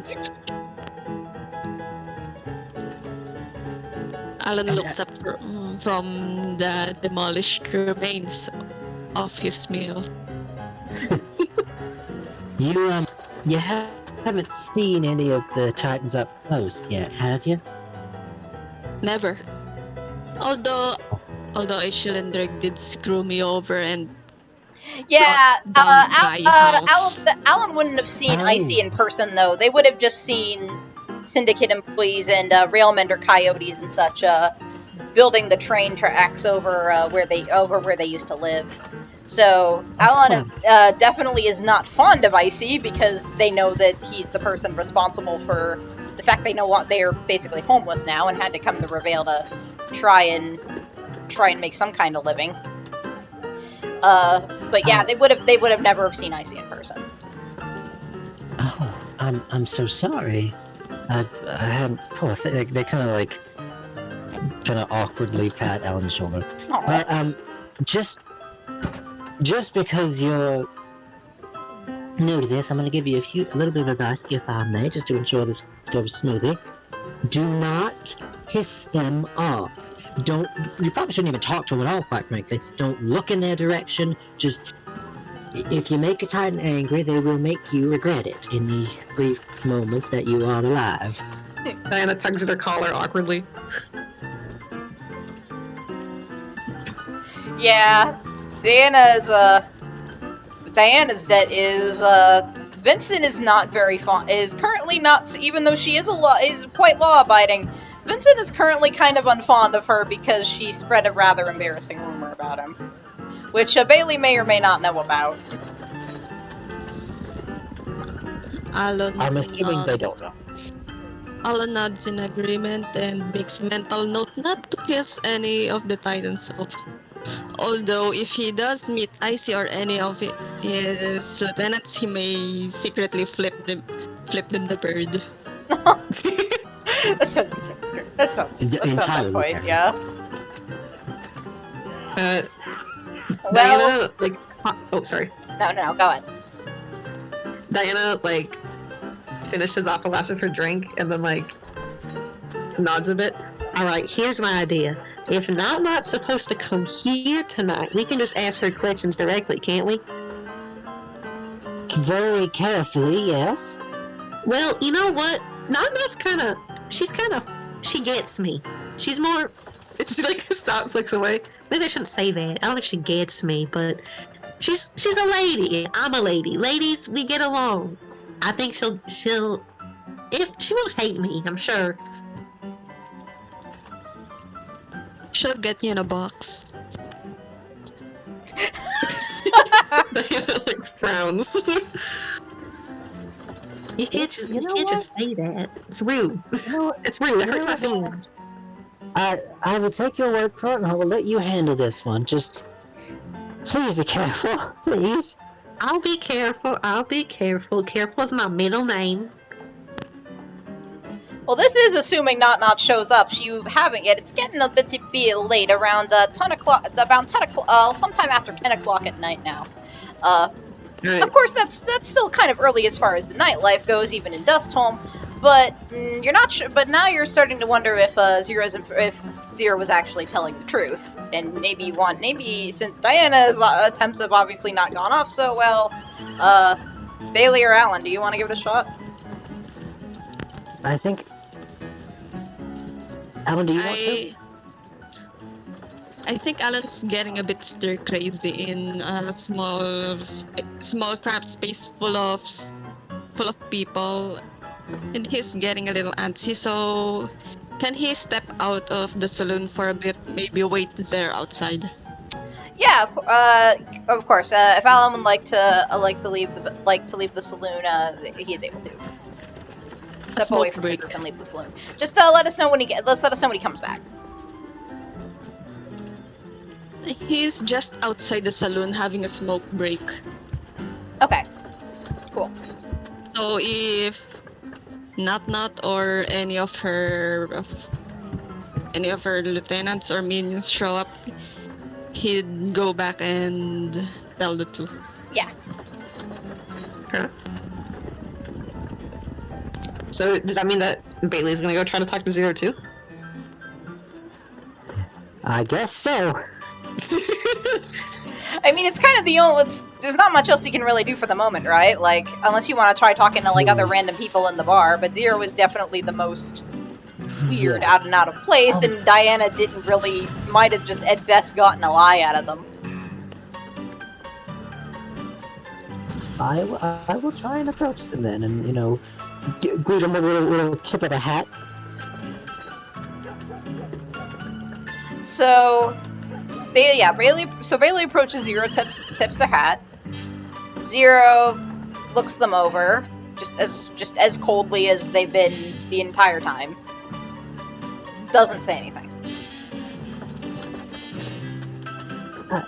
Pardon me, sir, I hate to bother you, but well, you see, I am, as they kind of like not so subtly gesture their badge. I'm here on business myself, and I was wondering if we couldn't, well, not to interrogate you, but I was wondering if I could ask you just one quick question or two. Suddenly Zero says something. I recognize you. Oh, shit. Really, I can't think. I mean, maybe you've seen me, on the beat, as it were, but I don't think I've spoken to you in particular before. They're kind of like drumming their finger against their thigh a little bit, like nervously. The card game.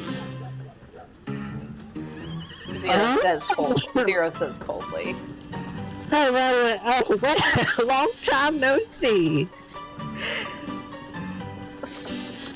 I was there. You probably didn't notice. So I Zero is not the definitely person not. Zero is not the person that Bailey cheated the information out of.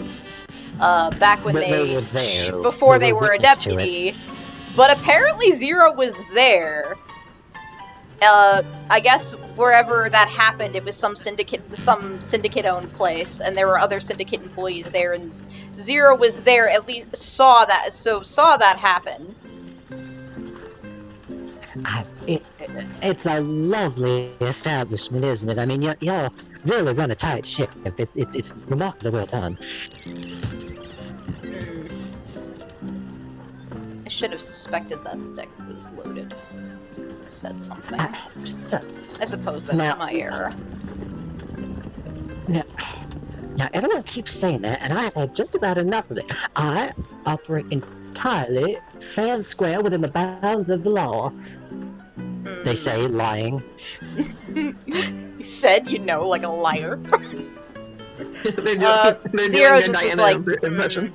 Yeah, even Zero can tell. Yeah, Zero can tell that they're lying too. They are very, very sure that they believe that Bailey is definitely cheated that information out of their fellow employee at that card game. Unfortunately, it seemed they didn't realize it at the time and couldn't do anything to prevent it. But regardless, they know Bailey as the now deputy, The squealer. that squealed on some syndicate information that they definitely did not want getting out. Unfortunately, information is now in Vincent's hands, and Icy has not been happy about that ever since that happened. Zero says, so you're associating with people like her. They sort of say like looking over to Diana, but like not really. They don't really get her attention again, but they're kind of insinuating that they're not surprised that Bailey is because they were watching from afar and saw Bailey sitting down at the table eating with Diana and Alon, so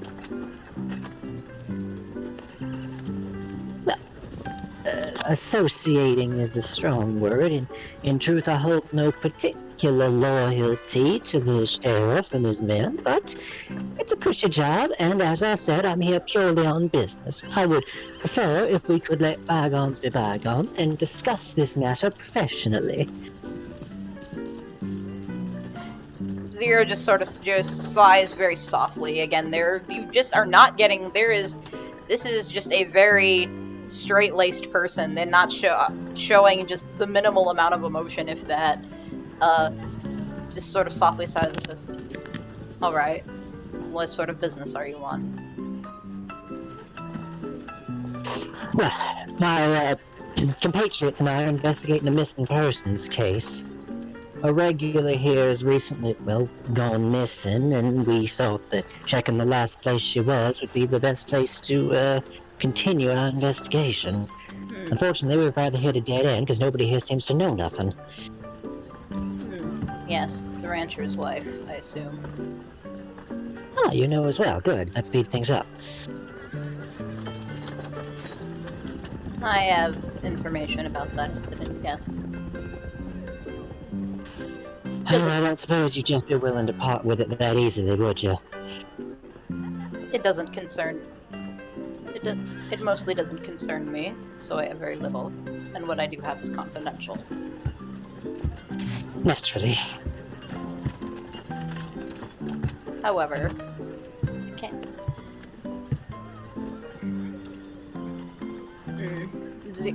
Zero sort of thinks for a moment. There seems like they're trying to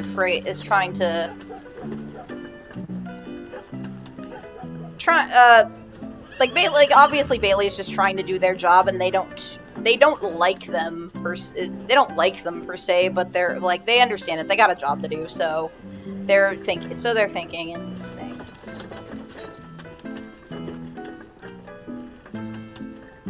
the rancher's wife was a regular here and did occasionally have conversations, not. I did receive a report that she would be here tonight, and I was hoping to speak with her myself, though whether or not about whether or not the matter I was speaking to her was related, is confidential. However,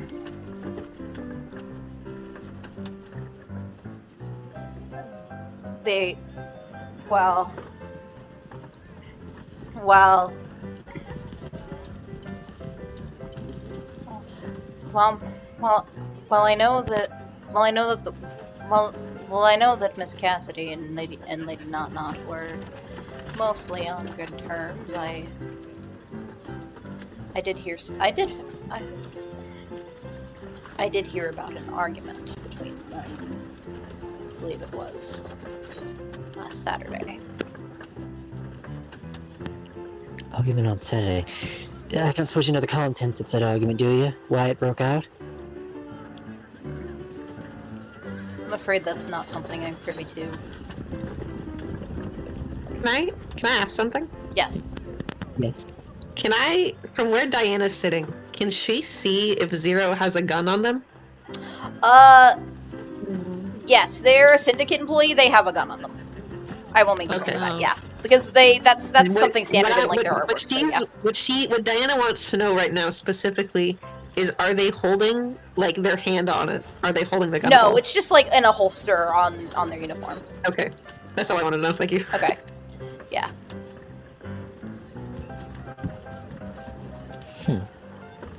Thank you, that actually is quite helpful.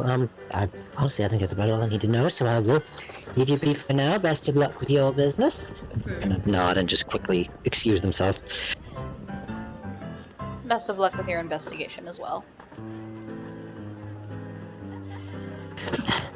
Zero goes back to sort of observing the place. They do seem like they're waiting for Not, so that does seem like that's actually truthful information. And Bailey does seem a little less tense now that they managed to have a conversation with the syndicate employee that didn't go horribly wrong. Yeah, maybe Bailey's a little bit lucky that Zero isn't the they don't seem one to be I want to say pick a fight, but that doesn't feel like the right word. Like, you know, they're clearly not fond of Bailey, but they're at least like cooperative. God bless. They're just here on business and nothing. They're just here on business, so. At least a brawl didn't break out. So thankfully, Bailey didn't run into a more temperamental syndicate employee. Is all I have to say. It's probably good they ran into someone as mellow as Zero, at least. As soon as Bailey sits back down, Diana like pinches their sleeve. Bailey, I gotta be honest. Alon walked outside to get some fresh air. I have not seen him in a minute. I'm worried they're dead. Why do you always assume people are dead? Well, cause when people go missing here, they're dead. You can't tell me you have not noticed that. Well, do you want to go out and check on him? Yes, please. All right, let's go. Come on. So as the two of you are going outside to go going outside to check on Bailey, Alon comes back in because they just saw Not heading toward. They've never seen Not in person, but they've heard like descriptions of her. You know, blonde lady, red streaks in her hair, really fancy. You know, that fancy outfit with the long white coat. They've heard Not described, and the woman that fits that description they saw coming towards Spurnock. Uh-oh. Sorry, Alon almost barged in, but he fought the urge to just slam the doors open, so he just walked in, sat by the two, and to be honest, he was kinda intimidated. Oh, okay.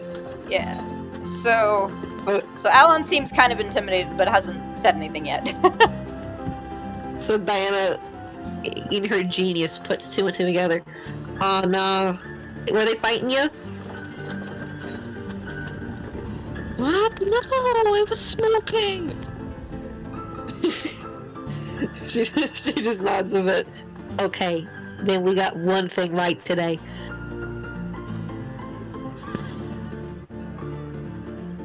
Well,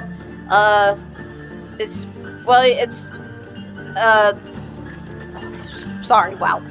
Brain work, please. It's okay. Okay, so, about a minute or so after Alon walks, and the Bailey and Diana look at Alon, notice that he looks pretty intimidated, but, he doesn't say anything. And about a moment or two after that, they step to the side because the doors of the saloon, up to the saloon open, and in walks Not. Net. She walks in. She takes a seat at the. Everyone kind of as she walks in. Everybody else in the bar obviously kind of stops what they're doing and goes and looks over because, oh shit, a Titan just walked in. And now they're all very aware that Not is there, and she just smirks. She's like, because of course, you know, everyone stops what they're doing to come to notice her as she comes in. So she smirks, and she just struts over to the bar, has a seat, and said, "I'll take a glass of my favorite wine if you could, dear bartender." And so the bartender is immediately like, yes, ma'am. Goes to get that fancy wine that you guys found out about earlier. So Not is just there waiting for her drink. She seems to be in a good mood. She doesn't seem angry or anything. She kind of seems like her standard sort of confident. She's as approachable as a Titan could be right now, is what I'm trying to say. So. Fair enough. Okay. Is Diana gonna pull everyone into a huddle again? Yeah, it's her favorite thing. She's doing it. Alright, I know I was just saying I was gonna go talk to her, but I realized before that my idea of letting you guys tell me what to say first is probably really smart. And she pauses. You guys know what I should talk to her about? I think I've got an idea. Uh-huh. If I may, glance over at Alon to see if it's alright if they had an idea first, or...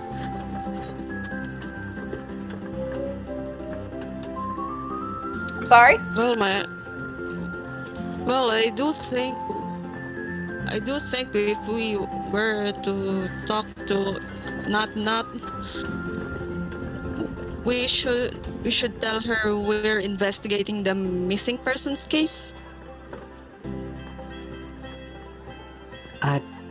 That's the thing. Not ain't too fond of lawmen or syndicate members, so I'm not sure that going to her in an official context would work. I think we have to pretend like we're being friendly.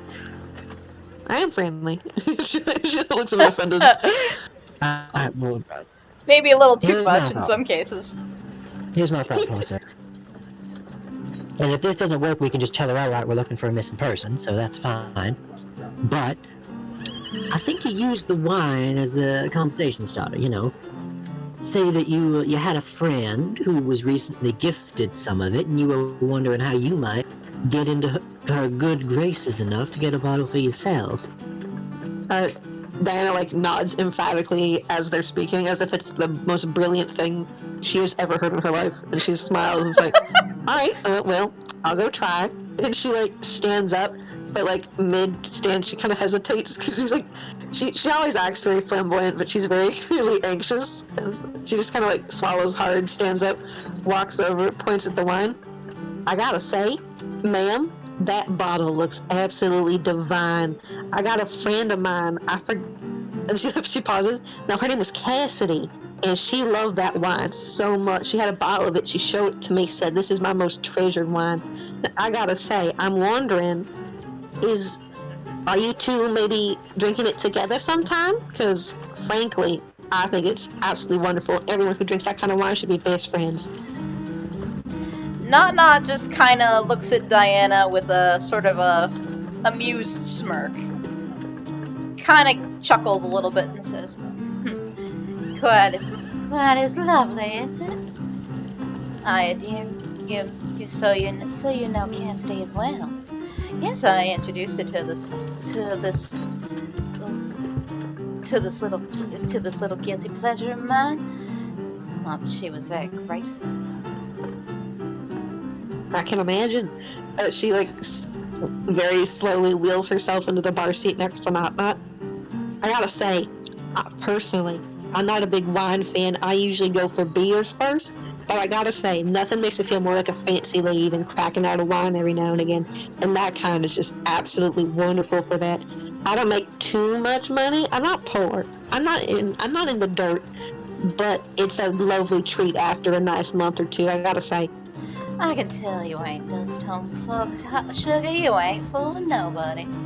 Not says clearly she can tell Diana is. I mean, she's the ruler of Dust Home. She has a good feel for the people, and she can tell you're not one of her people. You're one of Icy's people, but she's not like hostile towards you. Interestingly, it's kind of probably because it takes a lot of guts to go up and just start a conversation with a Titan. She kind of respects that. So Diana smiles, and she's very briefly thinks about what to say next, and says, "So, you said you knew Cassidy? That's surprising to me, because my dad, he was a cattle rancher, and so the cattle ranching business pretty tight-knit down in Rivayle, so they are actually pretty good friends with Cassidy's dad, so I knew her by proxy, you know, how those relationships work." She, like, twirls her hair around as she's talking. So I was wondering, how do you know her? Were you, like, cattle titan? Cow titan? She like, looks away as if she's forgetting what she just said. Not like almost wants to laugh because what Diana's saying is kind of ridiculous, but she finds it really funny. But she's just kind of almost laughing. She's like, you are certainly a funny one, sugar. What's your name? She pauses, a bit upset that her question was not answered, and swallows. Diana, ma'am. Diana, it's lovely to make your acquaintance, dear. So you know Cassidy well? Yes, she married that rancher fellow a while back. But before that, and even after, she would come here and have a drink, and I suppose we just ended up sort of two gals ended up chit-chatting over a good glass of booze, I suppose. Diana, like, Till nods last week. What happened last week?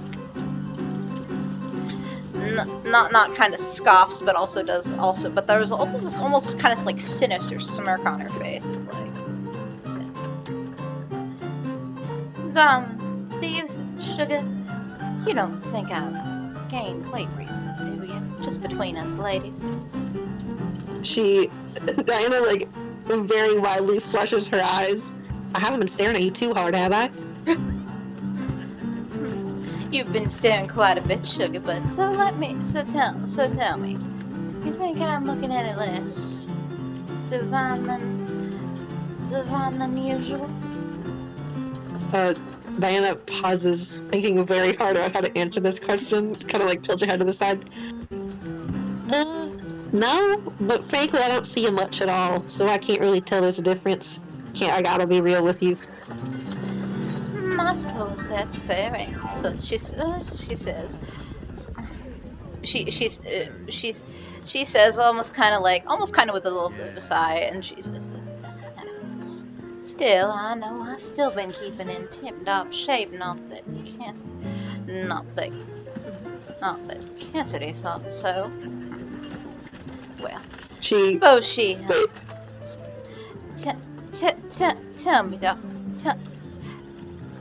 tell me, sugar, you'd be right offended if you've been doing your best to look your best, and your fellow lady you thought was your friend goes and says that you've been looking at my rounder lately. You'd be quite upset. Diana just like nods without saying anything, with, like a very emphatic nod. Of course you would. Of course you would. So, but then Not smirks again and takes a sip of her wine. It's a sort of sinister smile on her face and says, well, at least she got what was coming to her. Diana pauses, thinks about how to respond to that in a non-suspicious way, and says, "So did you like tell her that she was fat too?" Not laughs quietly like and she said, kind of amused by Diana's questioning, and she says, well, not exactly. I could tell you she was probably about an average lady before, but now, oh now, she's definitely looking a little heavier now. Okay, so Diana is flashing back to earlier in the day in that very barn where the joke was made about what if Not could turn people into cows, and like literally her eyes are wide like they've never been wide before, and she like looks away, looks up, looks down, looks back at Not, looks away again to her table, smiles really wide like I told you so, puts on a cold face, looks back. That sucks to be her. Sucks to be her. I would not want to be her. Not at all. Okay. And again, not just kind of like she seems like she's gotten the. She doesn't realize that Diana is investigating this whole thing and is apparently now seems to have figured out what's going on. But she's just sort of again chuckles and it's like, glad you understand, sugar. You know. I'm glad you understand, sugar. I'm sure you won't be making the same mistake. It's nice to have another lady who knows how to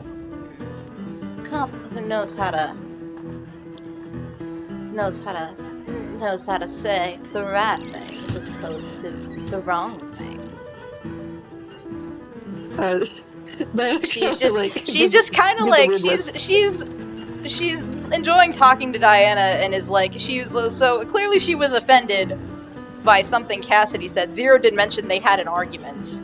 She was offended by something Cassidy said. She's clearly not fond of Cassidy anymore, and now she's kind of like maybe seeing Diana as maybe sort of a replacement. Right. As a gal pal to drink and chat with. Oh, so true. So, I love women. Yeah. See, Diana like pauses for a second, and then the like very like. Not in like the typical joking manner, just in like a very like flat tone. Yeah, I kind of imagine being all pompous would kind of draw people away from you, wouldn't it? And she like looks away for a second. I think what we need to establish in these kind of like low bar environments is just be friends with everyone inside. And she very, very slowly tilts her head back and glances at Zero for a moment. Because everyone should be friendly with each other, right? She looks back at Not. Like, everyone should just talk and get to talk and say what they want to say. And if you get mad, then you have a shootout. That's how it normally goes in these parts. And I love that she's like looking for validation from the Titan. Come on, I'm right on. Not is kind of not caring. I doesn't really know what Diana's on about now, but he did notice Diana kind of going and glancing over at Zero, which not glanced that way, noticed them. Now Not is seeing Zero and is like, oh, Diana kind of spots it Not, so I kind of got that like, oh shit look on her face, because she didn't notice Zero before. And now she did thanks to Diana, and now she's like, and now she kind of looks a little bit more apprehensive, She's like, so she suddenly kind of quickly finishes her glass of wine and stands up like, I really did enjoy our time tonight, sugar, but I think I should be going. If you need anything else, do you need anything else from me before I go? Diana thinks for a second. Diana's thinking Anything very else I hard can for do a for you second. before I go? By the way, this interaction with Not has gained you some favor with her, Diana. Yes! Finally, Diana does something right for once in her life. God bless. But yeah, so not seems like she having noticed the syndicate employee, she kind of wants to skedaddle, but she's willing to. If there's anything else Diana wants to say to her, now's the time. Okay, Diana thinks for a second. Just puts on the warmest smile she can muster. Well, I gotta be honest, I thought you were gonna be real scary, but you're actually a pretty nice lady, so thank you for talking with me. You seem to have gotten on. Yeah, Not was in a pretty good mood tonight. You seem to get on her good side. So thankfully, you did not see the more the coffin queen side of her tonight. So she just kind of smiles at Diana, almost very confidently. It was lovely meeting you tonight, sugar. Hope I run into you again, though. Do you come here?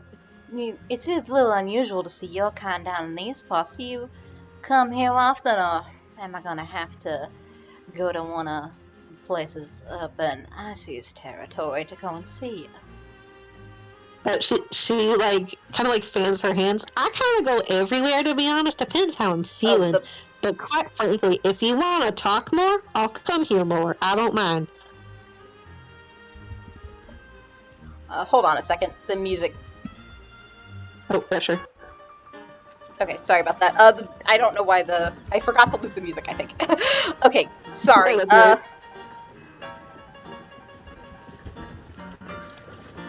Okay, sorry. Say what Diana said again. I'm sorry about that.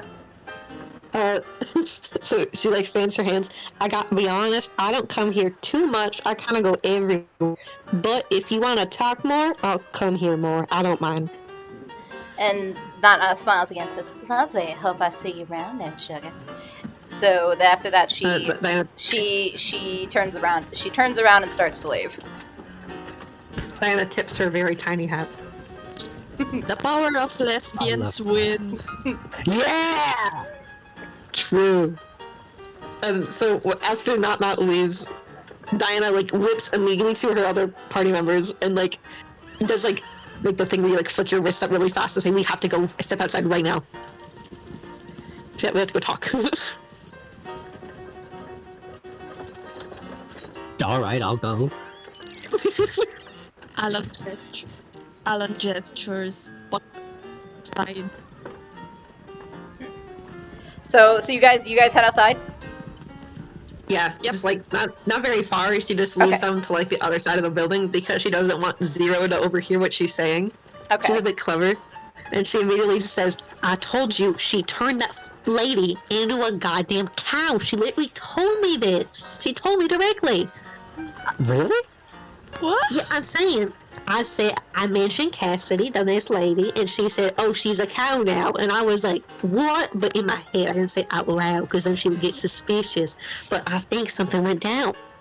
So, what the conversation that Diana had between Nana is, so Zero had told that they got into an argument. Diana claimed about that apparently, this is what Diana was able to glean, was that that last Saturday, which was supposedly when they had the argument, that Cassidy was saying, Cassidy said something about how Not might have put on some weight, and now what Diana seems to think is that in retaliation, that somehow, possibly something to do with that magic cowbell, who knows, that Cassidy was turned into a cow as sort of a punishment for calling Not fat. Well, not really, but Not's, she doesn't. Of course, she would react that way. And sent the cow back to Butch. That's what Diana thinks. Diana, and given the conversation, that doesn't seem like it's horribly unlikely. Kind of what Not was kind of implying. She seemed to imply. She said something about how Cassidy was a average woman now, but now she's much bigger. That's what she said. But yeah, I think Diana seems to be convinced her crackpot theory is onto something now. Considering when Not said it, funnily enough, it's starting to seem like that makes a little bit of sense. So Diana, like, she's like very clearly like ecstatic that something seems to be going correctly in her way for once. And so she like very excitedly like points at Bailey. Bailey, you know Vincent, right? I can't talk to him. He kind of hates me. But I think you're on good terms. I think Vincent is probably the best magician that any of us are on good terms with.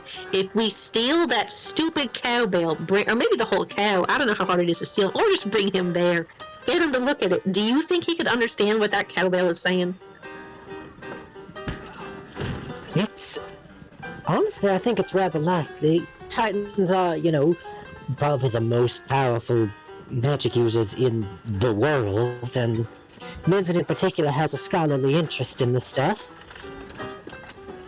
She's like nodding. See, I told you, her soul is in the stupid bell. And then I'm telling you, I'm right for once. Well, you know what? I apologize for doubting you.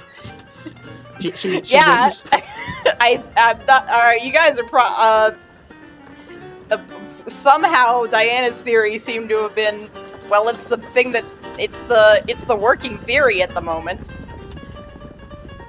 Would it be difficult to convince Vincent?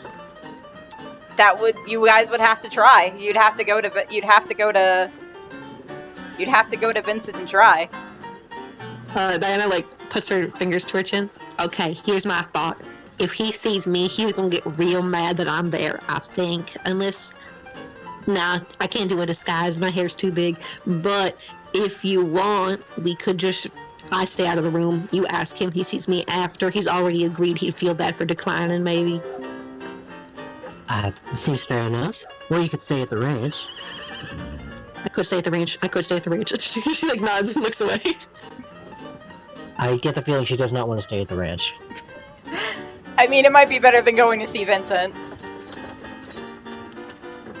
She does not seem for or against the idea. You can keep an eye on the cow. I could. Yeah. You know what? That's a really good point. I want to make sure no one kills that damn cow while you're gone. You're not wrong. Boy, I am saying that a lot. Alright, hey, fair enough. I suppose we ought to get back there. Although, with all luck, the collar's probably magically bonded to the cow and we're gonna have to take the whole damn thing. She, like, looks a bit upset. Alright, you know what? Here's my next thought. I think you're right there. I think the cowbell, if we take it off, the cow might die. And even if that's not gonna happen, it's possible. And if we do that, we might have killed his wife, which would be really bad. So maybe we shouldn't do that. Yeah, but how do we get a cow on a train? I mean, convince it not come? I mean, your options are kind of like, you either bring Vincent there, you either convince Vincent to come with you to go there, saying, hey, we think we might have, like, a lady turned into a cow or something on our hands. Can you come with us? Or you get the cowbell and you take it to Vincent. Because the cowbell was the thing that was enchanted. I actually, Bailey, Diana's last three are turned out to be correct, so I don't want to take this cowbell off the cow now because I think it might kill her. I mean, yeah, she weirdly was on track somehow with her first initial wacky theory. I mean, that's the working theory at the moment. Unless Cassidy is somewhere else out there and not just made her gain weight some other way, if that's what she was implying, but no. That is looking like, considering the magic cowbell, Diana may have been right all along, so it's up to you guys what you want to, it's up to the Diehard Drifters to how they want to approach the situation.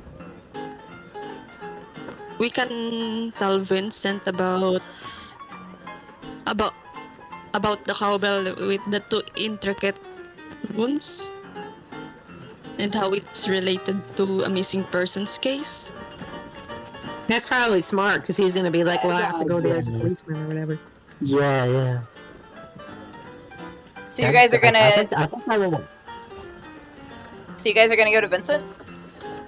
I guess so. Well, I guess those two are going to Vincent. Diana's going back to the ranch. Okay, so Diana's going back to the ranch. So that leaves Bailey and Alon. You guys will. Give me just. Sorry. Yeah. Sorry. Need a faster way to do this.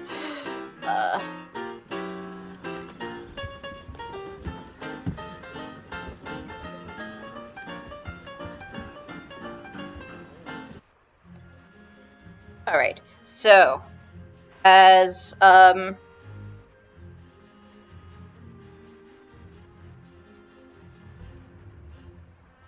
so you two leave, it's the sunny Rivayle, but it's nighttime right now.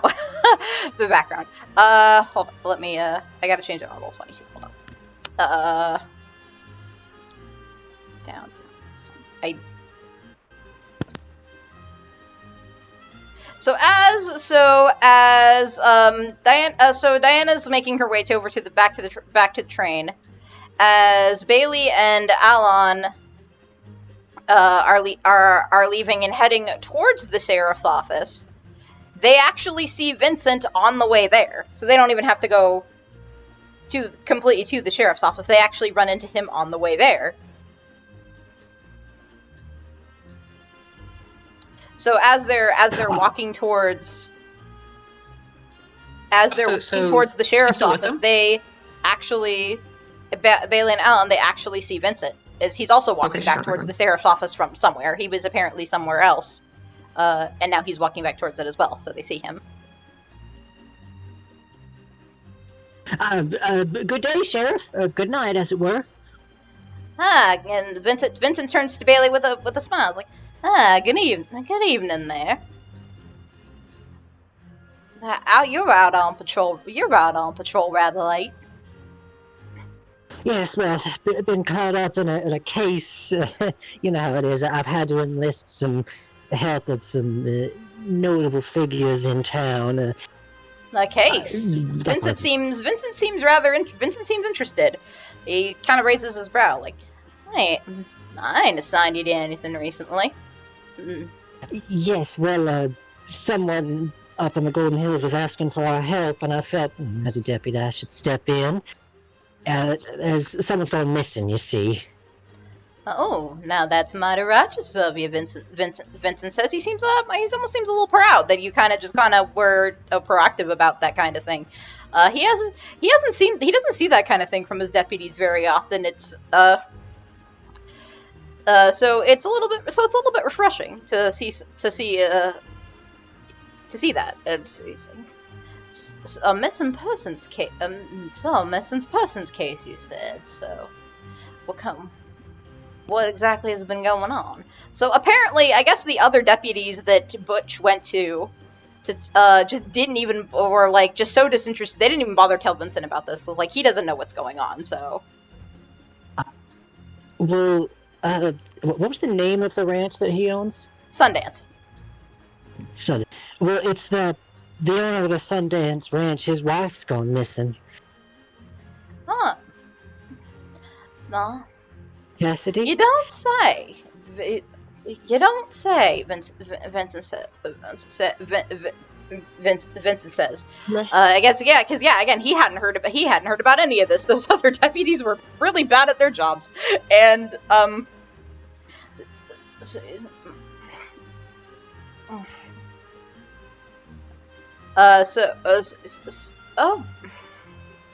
what exactly is so have you found any leads? Have you found any leads yet? He asked Bailey, curious about this. It is. They kind of like pause for a second, debating how much to tell him, and then you go, yes, we believe that this woman, Cassidy, may have run afoul of one of the other Titans and gotten summarily punished. She's not dead, but, and in fact, we think we know exactly where she is, but we can't return her to her husband in her current state. Vincent looks at Bailey sort of confused. Like, I ain't exactly sure what you're trying to imply there, child. Can you what exactly did you discover about what happened to the rancher's wife? We believe she may be under the effect of some kind of transfiguration magic, and well, that's why we were on our way to the office to seek you out. You're obviously a rather brilliant magical scholar, given your status, and if you're not too busy, I was wondering if you could come and identify this particular sigil. Vincent raises a brow at this, like he's just like, now this is the most interesting thing he's heard about in probably a hot minute, and he's just like, transfiguration magic. Now that's something you don't hear about every day. What exactly do you think is going on? What happened? He's kind of asking for the whole story, because he's just like, okay, this has definitely got my interest. Part of me is concerned that you won't believe this, sir. Vincent kind of chuckles a little bit, like, I've heard some strange things in my time, child. Go ahead, try me. We believe she may have insulted Knock-Knock's appearance, and as an ironic punishment, Knock-Knock turned her into a cow. Vincent kind of blinks for a second, then he just, like, bursts out laughing. Just like, like, you don't think you've ever seen Vincent, like, have, like, a hearty laugh like this? It's just, he's just practically rolling right here. He thinks it's hilarious. It's like... He's just like, oh my heavens, that does sound like something Knock would do if she wasn't gonna go for the whole box treatment. Like he's not that worried. He just thinks this is really funny. It's like, all right. So you found this cow, and you think it could be so you want me to come and examine the cow? Is that it? More accurately, the cowbell, but yes, if you could. Okay, yeah, you've got Vincent's attention here. He thinks this is pretty funny. He's willing to come with. He's willing to come with you. Plus, it's Bailey. They're good deputy. They've taken the initiative on this case on their own, which is something that he likes, and so he's willing to come with you. But before you go, he looks over. He does notice Bailey's not alone. They sees Alon, so like, though before we head out, he asks Bailey, who might this be? Don't think I'm acquainted. This, sir, is Alon. As I said, I've ingratiated myself with some notable members of the community and enlisted their particular set of skills for help with this case. Vincent just kind of looks at Alon with intrigue and goes, you ain't from around here, are you, son?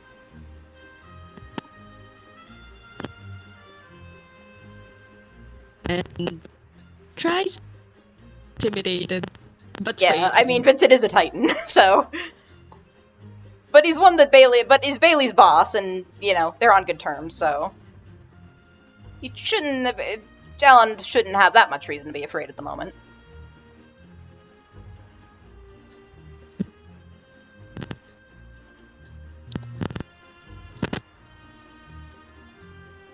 Summers. Are you okay? Your mic is being a little bit spotty. Somewhere in Alon's head, he's going, oh no, he's hot. That's incredible. It's the best possible reaction. Oh my gosh. I could just picture it obviously to Bailey it's just like they figured just Alon is just like looking at him, but like through Alon's vision it's probably like some shoujo manga vision where it's just like sparkles and flowers, and it's just like just looking like the most handsome guy on the planet in Alon's vision right now, and they're just like staring at him like probably even like blushing almost there or something, right? Just like, oh no, handsome. Oh no, he's hot. Oh no, he's hot. Just Good thing. the Alon has Alon like actually responded yet, or are they just staring lovingly at Vincent? Just staring lovingly. He knows better than to say it out loud. Last time he let himself do whatever, he ended up on someone's lap. Well, I mean, at this point, I think Alon wants to be in a Vincent's lap now, if you know what I mean. But, you know, Vincent just they're not responding, just kind of staring and blushing. Vincent is just kind of looking at Alon like, you alright? You alright there, son? Yes sir. Oh, well, alright then. Pleasure to make Vincent, your local Titan, your local sheriff and Titan of Order. Pleasure to meet you. You're a friend of Bailey's, I see.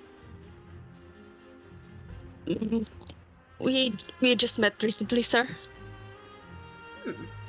Relatively recently. Vincent just kind of nods. Like, I see. So you were helping them investigate this strange cow case? Yes, it was kind of my fault. Yes, it was kind of my fault that Bailey ended up taking on this case in the first place. How why is that? He likes to, now he's interested because, like, he wants to know, like, how exactly his deputy got this case, right? So, he's kind of pushing Alon for more information. To elaborate. To put it simply, I got drunk and did something stupid. And if I help the missing person's husband, I'd be clear of whatever the stupid thing I did. Vincent just kind of nods and chuckles a little bit, like, happens to the best of us, son. At least you're doing your best to pay it forward. Alright. I've heard of this Sundance. I've heard of the Sundance Ranch, but I can't say I've been there myself. Never had to go out there. Would you all mind leading the way?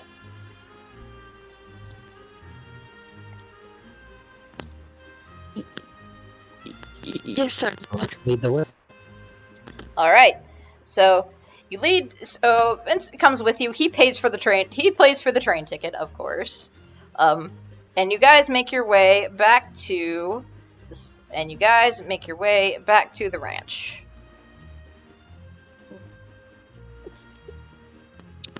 How's Diana? Diana is with the cows. So Diana Diana is there. Let me get one moment.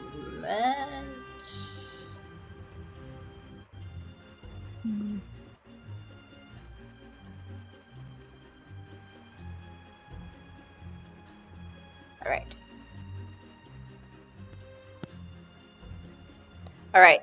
You guys make you take the train back to the ranch now. It's kind of late now. It's around midnight. But you think you might have finally cracked this case. So Bailey and Alon, you arrive with Vincent in tow. So as you're coming back, which is there, because Diana already went back there and told Butch you guys would be coming back. And so Butch is definitely a little bit like wide-eyed when he sees you two come back with Vincent, because oh man, you really did bring a Titan with you. So you're back at the ranch. You meet back up with Diana and Butch at the entrance to the ranch.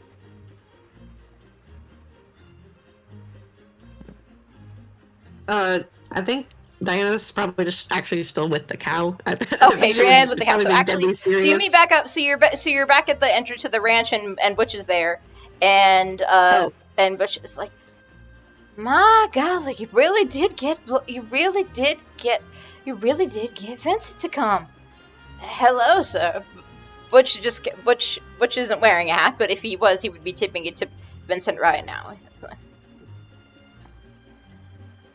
Only PCs get hats. Yeah. only the players get hat privileges for now. But yeah, Vincent just kind of waves his hand like it's like it's no trouble at all. It's quite late, but it seems like this is something of an emergency. So assuming what my deputy has investigated turns out to be the case. If you guys are wrong about this, by the way, Vincent's not gonna be happy. He's coming out here on the good faith assumption that this is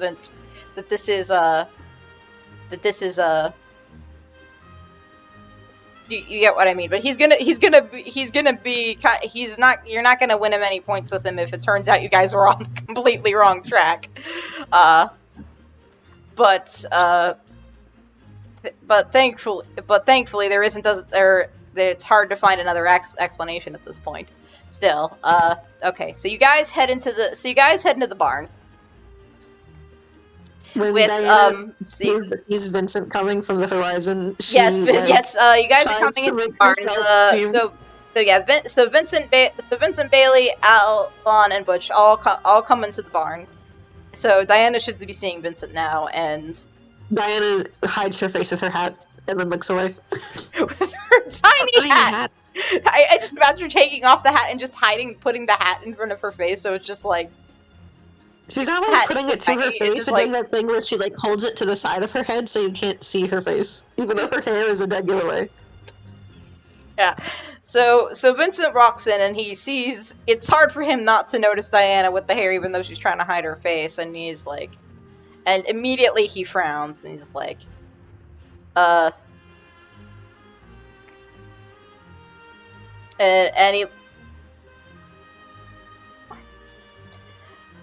he goes over and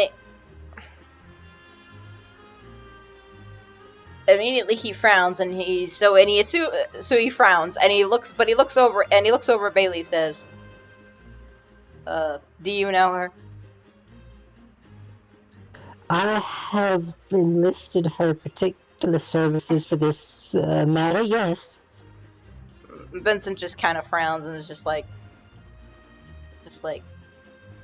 and then sighs and is just like, let me give you some advice. Stay away from that gal. She may not be a troublemaker in what we think of that as the traditional sense, but he kind of goes back and he looks over at Diana, who's still trying to hide her face, and he's not exactly glaring at her, but he gives her a look that's just kind of like, it's this gal. He's so... And yeah, and he's just like, I'd do your best not to associate with her. He turns back to Bailey and just kind of like, clearly just not happy to see her. That's kind of spoiled his night. Oh. Is Bessie the second in her place? Yes, so Vincent's like, alright, now he just wants to get this over with so he doesn't have to be around Diana. So he's,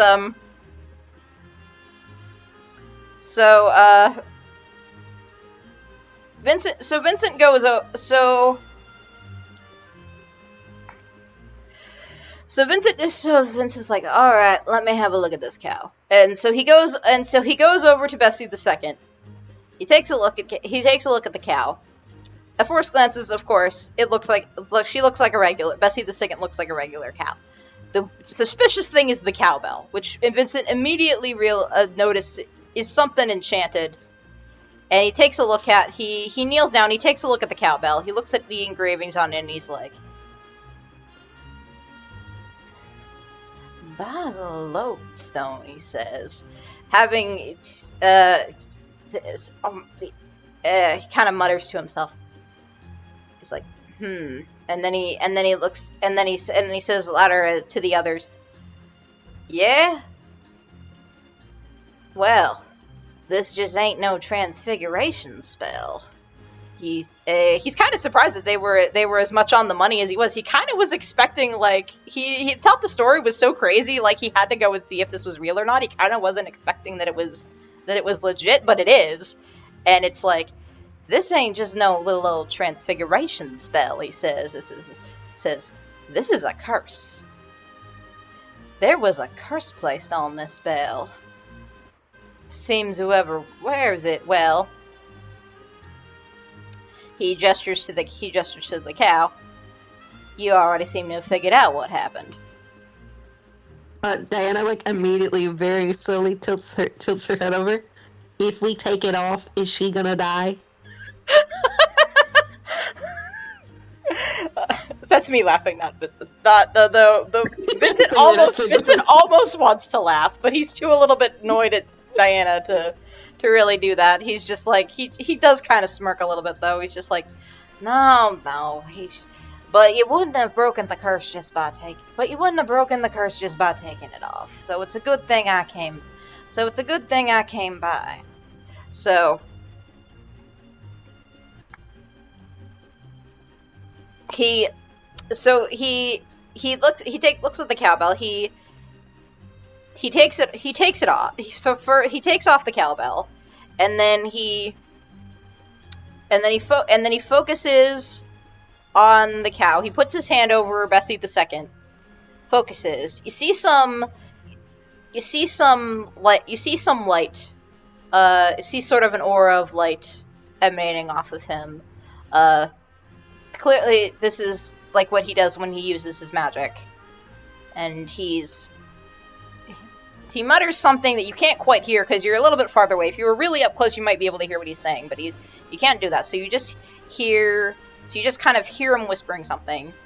As he starts to glow, his hand starts to glow. Bessie II starts to glow, and there's a flash of light, and then there's a sort of a light that fills the room. It's not blinding, but it's like enough to make you like blink, sort of like, whoa, what? And so the light fills the room for a moment, and then as it fades, when everybody can sort of like blinks and sees again, they see that there is no longer a cow in the room, but just a regular woman. Yay, and she's just like, it's a wife.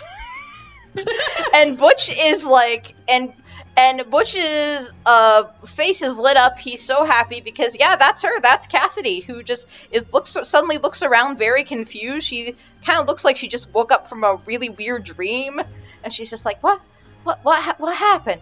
Where am I? And Butch just is like, he is absolutely over the moon. He's just like, oh, Cassidy! And he just runs over to her and he gives her a nice big hug. And he's just like, oh, I can't believe it. I can't believe that you were really Bessie II all along. And she's just like, what? And she's just so confused right now. She has no clue what's going on. She doesn't apparently remember being a cow. She's just like, she's just very kind of in a daze right now, and she's just, what? I'm happy to see you two, darling. What's going on here? She just has no idea what's going on. But yeah, congratulations, Diana. Your crazy theory that you immediately had upon assessing the situation was right after all. She's so genius. And speaking of her being so genius, Diana, despite not being on good terms with him, like, sidesteps to Vincent. Look, I know it may not be my place to say. You might want to back up, because if she sees a Titan, she might be scared. Vincent just kind of like raises a brow, then rolls his eyes and says, she ain't got no reason to be scared of me. I came here to help her after all. But then he looks at Diana back with a little bit more of a harsher look and says, you might have some reason to be scared, though. She So immediately frowns, looks left and right, and then steps out of the barn. yeah. So Note to self. Note to self. Check if Diana's theories are correct next time. yeah. Yeah, I think maybe y'all might be taking. I feel the feeling that in the future you guys might be more inclined to listen to Diana's theories, no matter how insane they might seem to be, because somehow she was right on the money with this one. She's just a genius. She's a genius. Misunderstood in her time. Singular brain cell more like.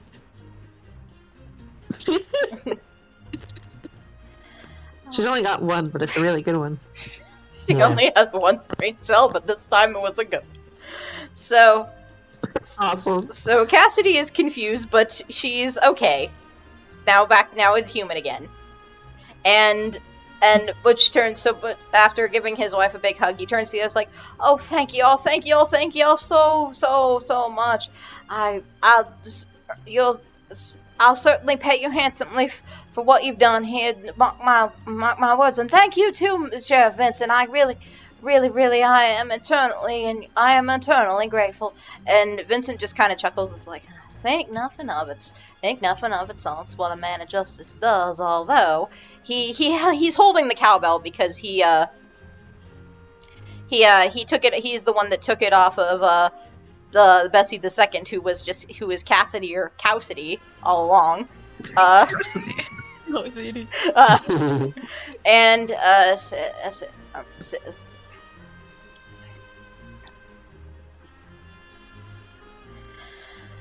says this is I lost my train of thought right there. So yeah, he's holding the camera and says they said this was some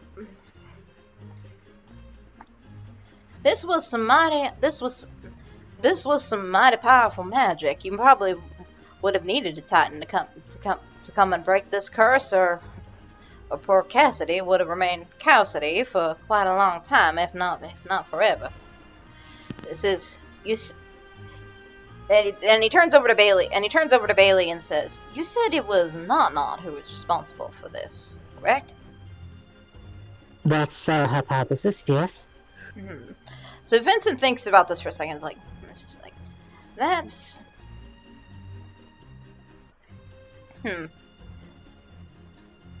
that's intriguing.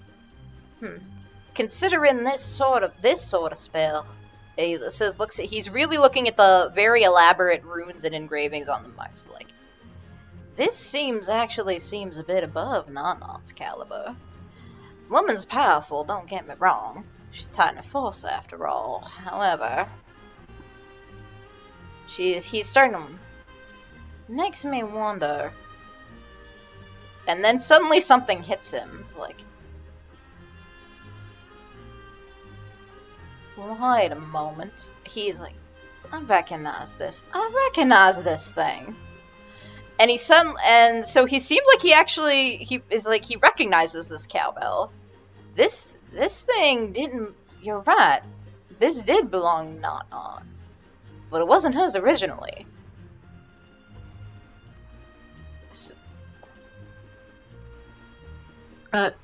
Diana, from outside where she's standing, like, turns her head over in genuine, out of this world confusion at the notion that this was not custom made.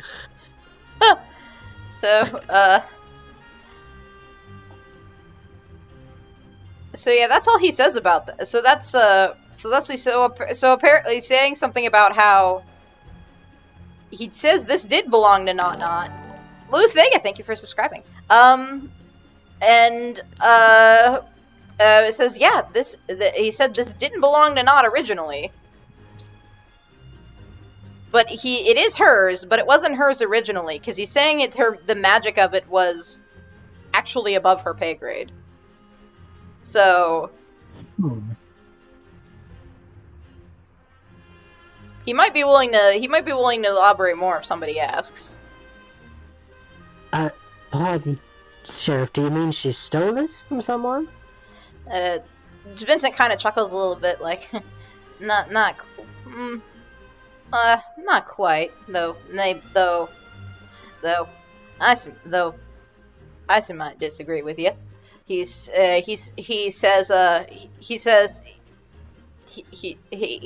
as he kind of starts to explain. You see, every so often, us three titans will. This isn't well known, but I suppose it's no harm in you knowing about it, because since it's relevant. But occasionally, all of us titans will try. Mostly me. See, I've been trying to get all of us three titans to get a little bit more. How should I put this? On better terms with one another. Usually, I see not of always fighting, so I thought a little bit of friendly gaming would maybe help to ease a little bit of the tension, keep things a little bit more lawful here in Rivayle, so I arranged us a little poker night that we do every now and then.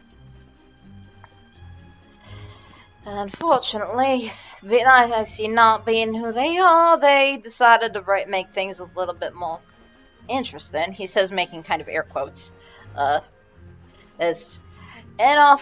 offering up some wages on the games. This particular item, he says, holding up the cowbell, which was apparently cursed. It wasn't just enchanted; it was cursed. It was his not one offer I see in a poker game, essentially.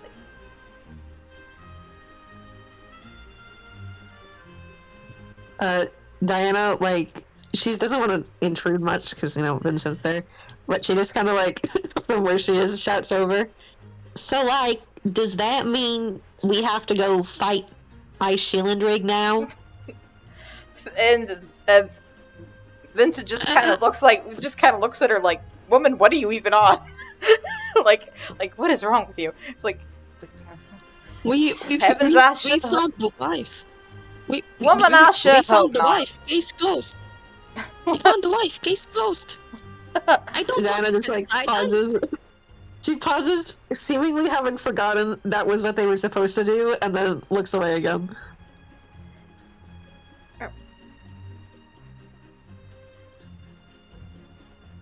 Yeah, no, Vince seems, but yeah, you basically, he's just like, advising you to say, he's just like, what is wrong with you, Diana?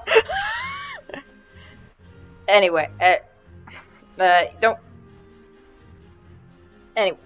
anyways, like, so as for this, he looks at the cowboy again. The curse is still, by the way, he mentions as he holds out the cowbell. The curse on this thing. I was able to dispel the one on Cassidy herself, but the curse on this thing is still quite active. If any of you would have put this on, you would have met the same bovine fate. So I'm afraid if in order to remove the curse completely, I'm gonna have to keep a hold. Perhaps I should go.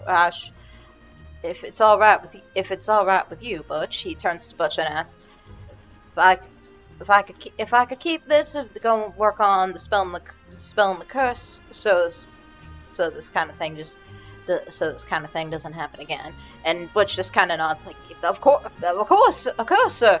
Do whatever you need to do. I don't mind one bit, and I still have to pay these fine folks for helping me out. And Vincent just nods, like, very good then. And then he just kind of, and then he's because it's getting late, so he decides to he turns to leave with the cowbell and says, good work out there, child. He says to Bailey, kind of giving them a pat on the head as he leaves, and also turns to Alon with a smile and says, "You too there." Alon melts.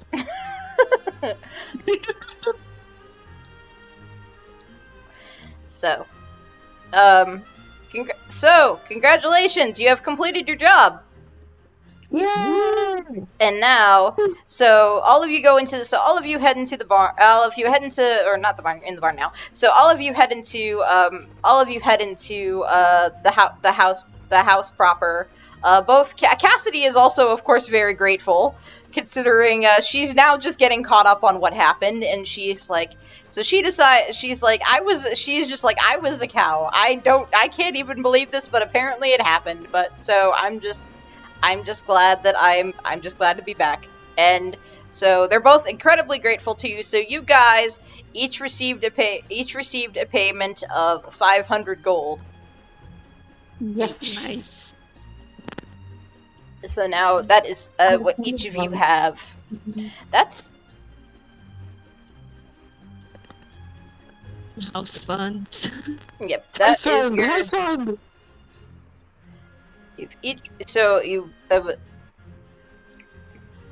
each received a payment of 500 gold, and since you have completed the job and you've been paid, it is now time for an interlude, which you will take in the house of the Sundance Ranch. Awesome. Hair Devil, thank you for subscribing. That is apparently what's happening. I'm getting the notifications, unless they're not real. But yeah, thank you. Thank you very much. And so yes, interludes. Gotta bring up the notes about that. Okay. Interlude.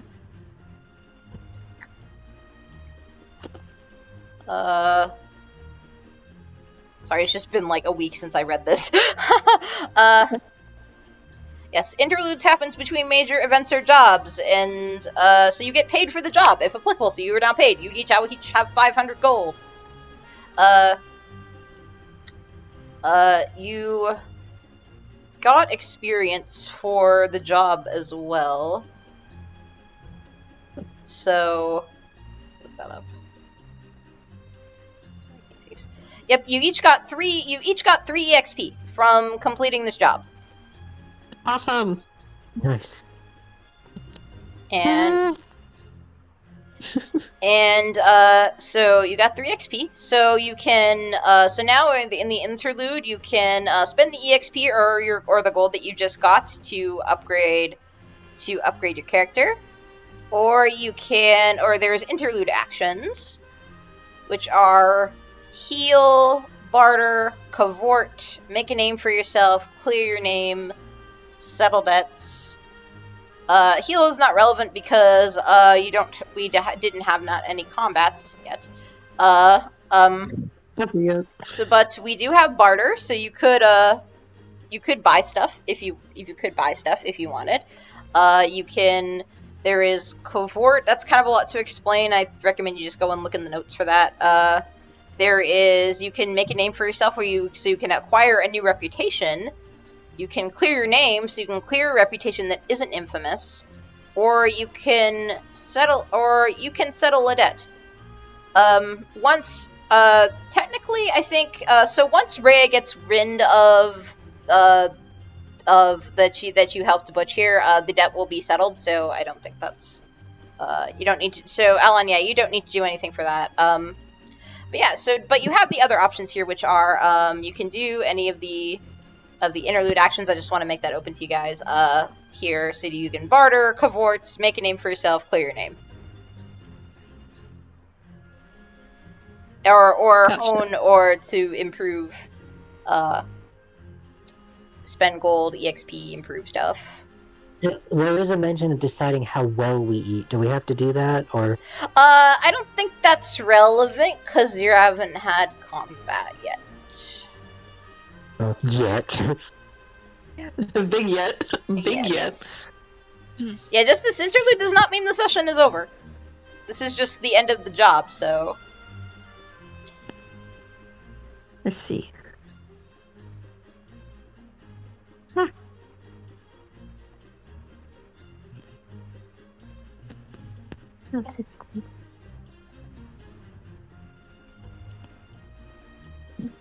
So do you guys want to do any of that? I actually would like to spend all this XP to hone myself. Awesome. I think I would do that too, yeah. Okay. You can go first, though, Sal. It's okay. How much? You got 3 XP. Oh, we have 3. 3, so okay, so you can train or improve the skill home, so you don't actually have enough yet. So because Yeah. it costs 4. And Oh, it costs 4. okay, but you could improve your gun quality. But improve a big. Oh, there is one thing you can do for 3 XP, and that's improve your big deal. Yeah, that's what I meant. Okay. Let me look up. You know what? I'm just gonna note down that you wanted to improve it, and I'll look up what the upgrade is, because that's like I have I've got it. PDF I've got and it everything. open. So yeah, we'll dump that. Well, I've got it open right here. Oh, you do? Yeah, you spend 3 XP and you pick one of these 3 things. Oh, hi! In my case, that is Wanderer. Whenever the narrator describes a scene or location, you can check the box, which is just 1 time per job, to instantly be there. What? Can you read that again? And this is an upgrade for Windchild? Yes. Okay, can you read that off again?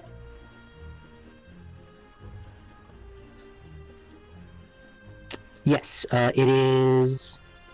so 3 XP Wanderer, 1 time per job. When the narrator describes a scene or location, you can check the box to instantly be there, watching from a hidden location. Don't worry about how you got there. Okay. Yeah. If that's what you spend your 3 XP on, then yeah, we'll add that. Oh, wait. Oh, I'm checking the improvements I can pick for mine. Okay. Oh my god. One of them is called Swoon. Pretend to faint, forcing everyone within about 10 feet of you to attend to you for up to a minute, or until something suitably dramatic happens to distract them from you. That's so funny. Is that like the next one up from your big deal? Like your upgrade? Yeah, there's 3 options there. I'm reading the other ones. Hold on, I just thought that one was so funny. Ooh, okay. Yeah, I didn't have those open. I should have done that. I apologize. I'm glad you guys did. I just have so much stuff to keep track of for this. So, yeah, do you think can I unlock Swoon? Can I use my XP? If you want to add that too, go ahead. Oh my God, Lucia I giving the gift sub to Decadex. Thank you. Thank you guys. Thank you for following, and thank you for the gifted sub. I appreciate it. Hope you're enjoying the campaign. Yeah, we can make that happen. I'll note it on the sheet after the session. It's relevant now because you have it now, but I'll just mark it on the sheet after the session. Alon, do you want to do anything for the? I'll be saving up the XP. Cool. And for the...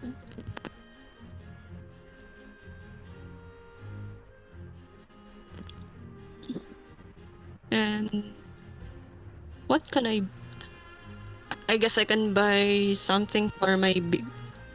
I can buy the herbs I used up in my big deal.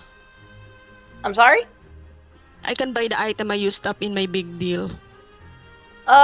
Yeah, that was just like a invocation though. It wasn't like anything you really used up. It's just like, I think that resets after a breather, but I think that's what an interlude council counts as. So, it's fine. Don't worry about it for now. I'll make sure to be clear about it next week. But you're good. If you want to save your EXP, if you want to save your EXP though, then yeah.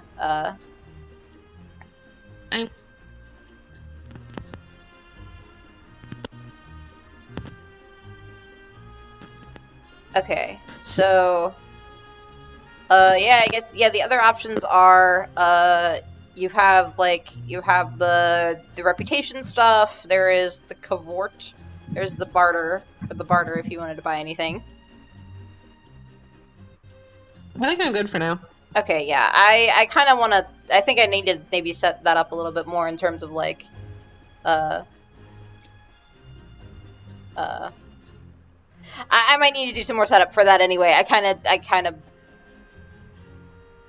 Wow, brain, work with me tonight, please. Yeah, I just might need to do some setup for that anyway. So yeah, you guys improved your big deals, and then Camus is saving the XP, so that's fine.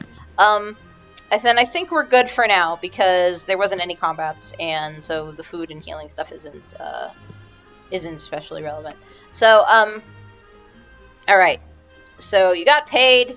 Y'all are feeling good. You had a nice had a nice time having a nice rest with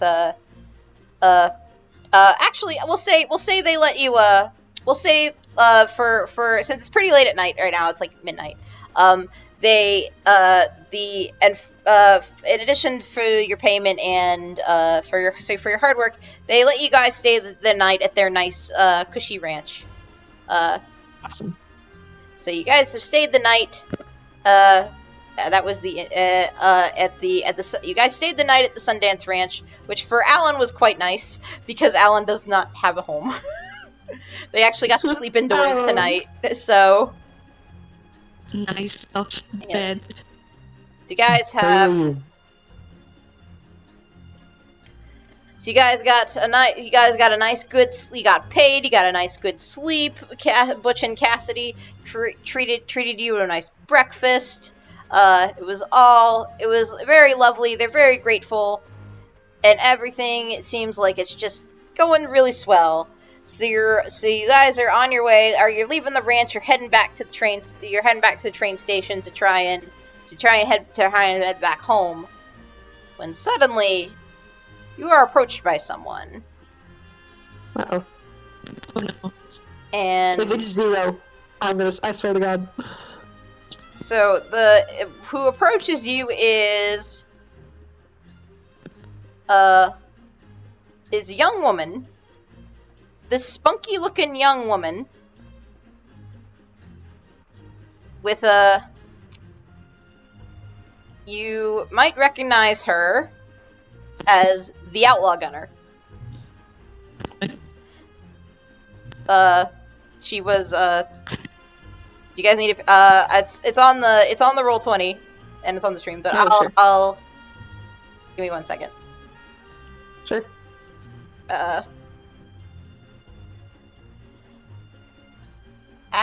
Hold on. I'll get used to this. It's like my first time DMing. I'm trying my best here.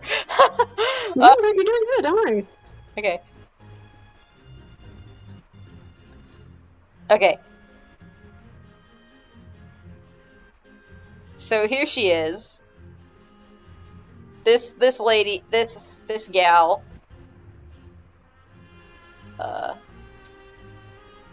This gal approaches y'all. And with her are 2 other bandit girls.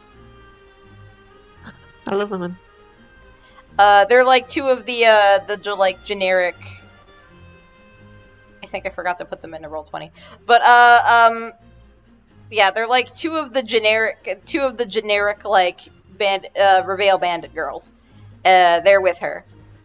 And these 3 bandit gals come up to the Outlaw Gunner and the 2 bandit gals approach you like it's like, and this gal is like, well, if it ain't the Diehard Drifters.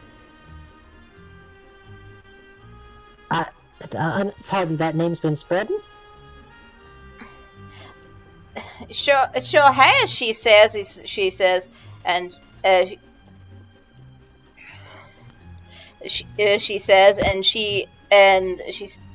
and she's like, I heard that you.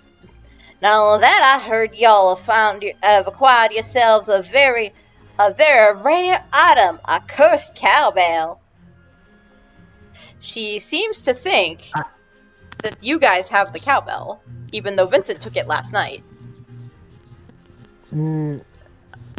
Sorry to disappoint, but no, we don't. You sure about that? She doesn't seem to believe you, and the two bandit girls are like, Diana- it's like, Diana just of immediately course, says and yes. the bandit girl, and one of the bandit girls like, course you do, course you do. Yeah, they would Diana- say that.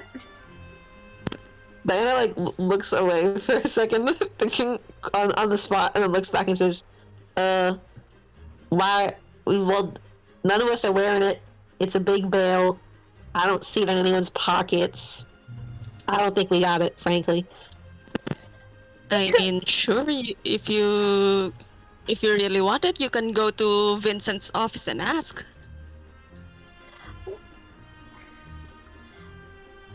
And the outlaw gunner just like, yeah, just cause I don't see it doesn't mean it isn't on you. I heard that you all got yourself that I heard y'all got that cursed cowbell, and my boss Klasevich is looking for some cursed items. So we're here to take that bell from you. Well, thank you for being so forthcoming, but I'm afraid, and in return, I'll tell you. Now, y'all know, I am a person of a pious persuasion, and it is a sin to lie, you know. I'm afraid I am telling the truth here. We don't have that cowbell. Can I use my pious reputation to like convince them that I'm telling the truth? You know what? Roll straight talk. Gladly. Ooh, do I want to auto succeed on this? Because I can do that. My gun lets me do that, but it's fine. I won't, because I have a 1 in it. 2d6. Let me roll that. Please. 5? Yeah, 5. Yes. Yes. 5. Yeah. Wait, is it 1d6 or 2d6? I think it's just 1d6 for you. Like, what's Bailey's stat for straight talk? 1. You were only supposed to roll 1. Oh, I'm sorry, you're right. Well, the first one was a 5 anyway. That's true. So yeah, we'll say That's it's true. success. Yippee! So the outlaw gunner kind of looks at you like, It's true. I heard you're quite devoted to your Titan, Sheriff Vincent. And he probably wouldn't be too fond of you lying. But I still ain't quite sure. So she and the especially because the other bandit girls are just like they're like and so that like I was like nah, they're still kind of suspicious because they heard that you had the cowbell, so like and they're trying to get it for their boss apparently, and Diana, so she's wait, can Diana speak up? Yeah. Okay, she like does the thing where you like spin your hand around by its wrist loosely, and she's like, you know what? I gotta be honest with y'all. So Vincent, we kind of got him to help us out for a minute there. He took the bell with him. I'm not entirely convinced he still has it, because frankly, I'm not a big fan of the guy. He's a bit sinister in his actions. I think he might have taken that bell somewhere else. And you know what? I was actually just about to suggest to me and my friends here that we go look for it ourselves. And you know what? If your guy wants it, I think, frankly, we should just leave it to y'all, because y'all seem a lot better at this kind of job than we do. The outlaw gunner turns to the under bandit girls. They kind of look at each other like, They kind of think about this and like, Tell you what. Show us all empty your pockets, your bags, all the stuff you got on you. We'll see. Show me what you got, just to make. We just want to make completely sure you ain't hiding anything from us. Diana looks incredibly. If you ain't got it, if we ain't got it, we'll let you on by. But They are pockets, but you're bandits. they just seem to be interested in the bell. So Diana Just very hesitantly paces back several meters and then like very slowly starts to empty her contents so that they can't just sprint up and grab it like very easily. yeah. So okay. So they're looking through Diana's stuff. I mean, these From a safe girls distance. have She wouldn't let guns. them go close. These girls have guns, and they're clearly of the outlaw persuasion. So it's best if you comply with them unless you want to fight. So Diana empties her stuff. There isn't the cowbell, but one of the bandit girls notices is like, hey, now that looks like a good right sum of gold right there, because you guys did just get paid. So you do have a bit of gold on you. Diana just like locks eyes with the girl who comments about her gold and says, "Yeah, and I earned it fair and square." Did you now?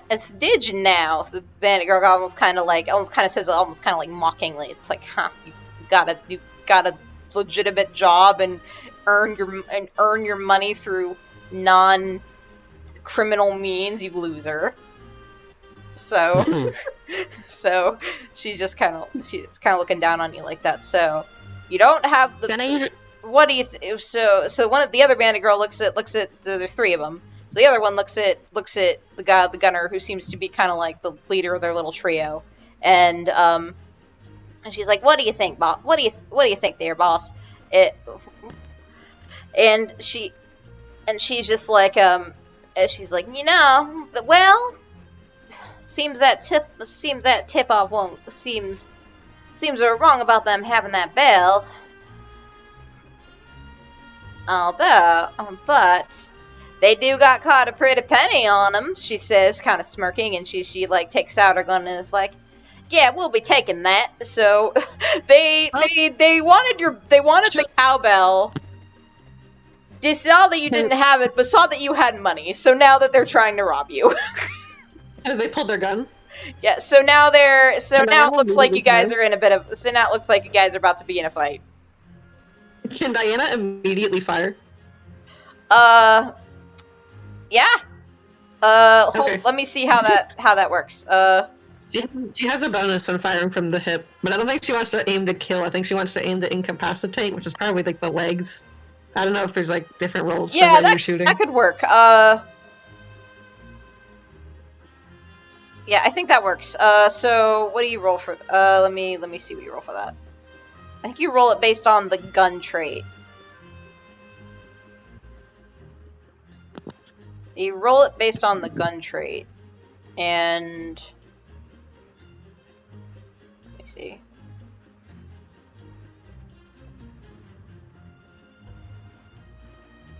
Okay, speed, range. Yeah, it's plus 1d6 when firing from the hip. Speed, power, range. Well, also gets extra speed. So you're doing this is okay. So you have 1 in speed, 1 in range. So hold on, I'm just double checking this.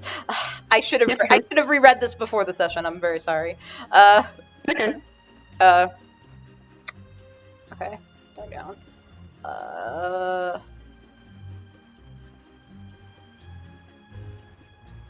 Okay. Okay, so you have. Oh, so okay, you're getting a bonus from firing. So what are you using to? What skill are you using basically to try and shoot the gunner? What skill? Yeah. So you have power. It's like power, speed. Speed, definitely. Power, speed, precision, range. Definitely speed. Okay, speed, and you're getting a. Fire. Yeah, you get a. Okay, so that's a 1, and then you have the bonus because you're for the gun big deal. So roll 2d6. Sorry, it took me way too long to figure that out. It's okay. Yeah. What is the gun deals? The gun deals. Let me look at that. Gun deal is. Oh yeah, quality holster. You could the gun deals is aside from the big deal, you have the quality holster, which is another bonus to speed. So you could invoke that too. So you could roll 3d6 here if you wanted. Oh, hold on. I gotta roll 3d6 though. Okay. I think Diana's aim here is less to actually like hurt anyone, but like shoot something that will scare them off so they don't mess with them again. So, yeah. I guess 3d6 then? Okay, yeah, 3d6 to try and get like a warning shot, a warning shot to spook the gunner. Yeah. Well, I think she is actually aiming for the closest girl's legs, but not like anywhere dangerous. Just like, you know. Yeah, she might get. Okay. Yeah, a shot in the leg in Rivayle is not as deadly, or as devastating as it is in our world because anime logic.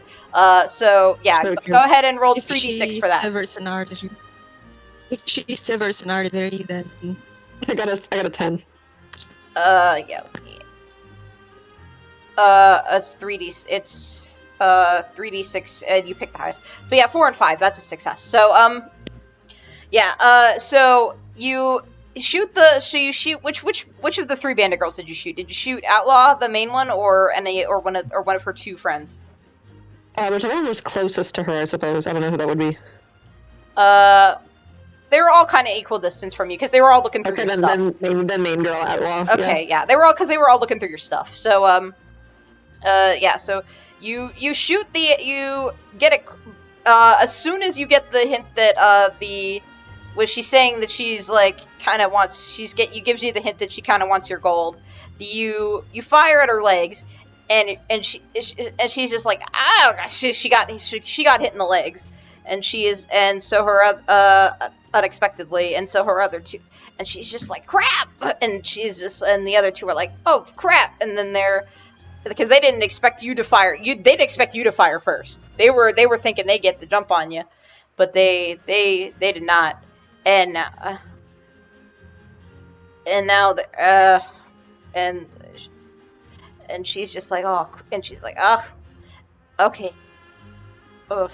maybe we. And then the outlaw gunner kind of she got hit in the leg, so she staggers back and she falls on the ground. And the other 2 are like, oh, damn, maybe we shouldn't mess with these guys after all. And the other bandit girl is like, yeah, Clausewitz only wanted the bell, and maybe this ain't worth it, just for a little bit of gold. And Diana like nods very sternly. Damn right.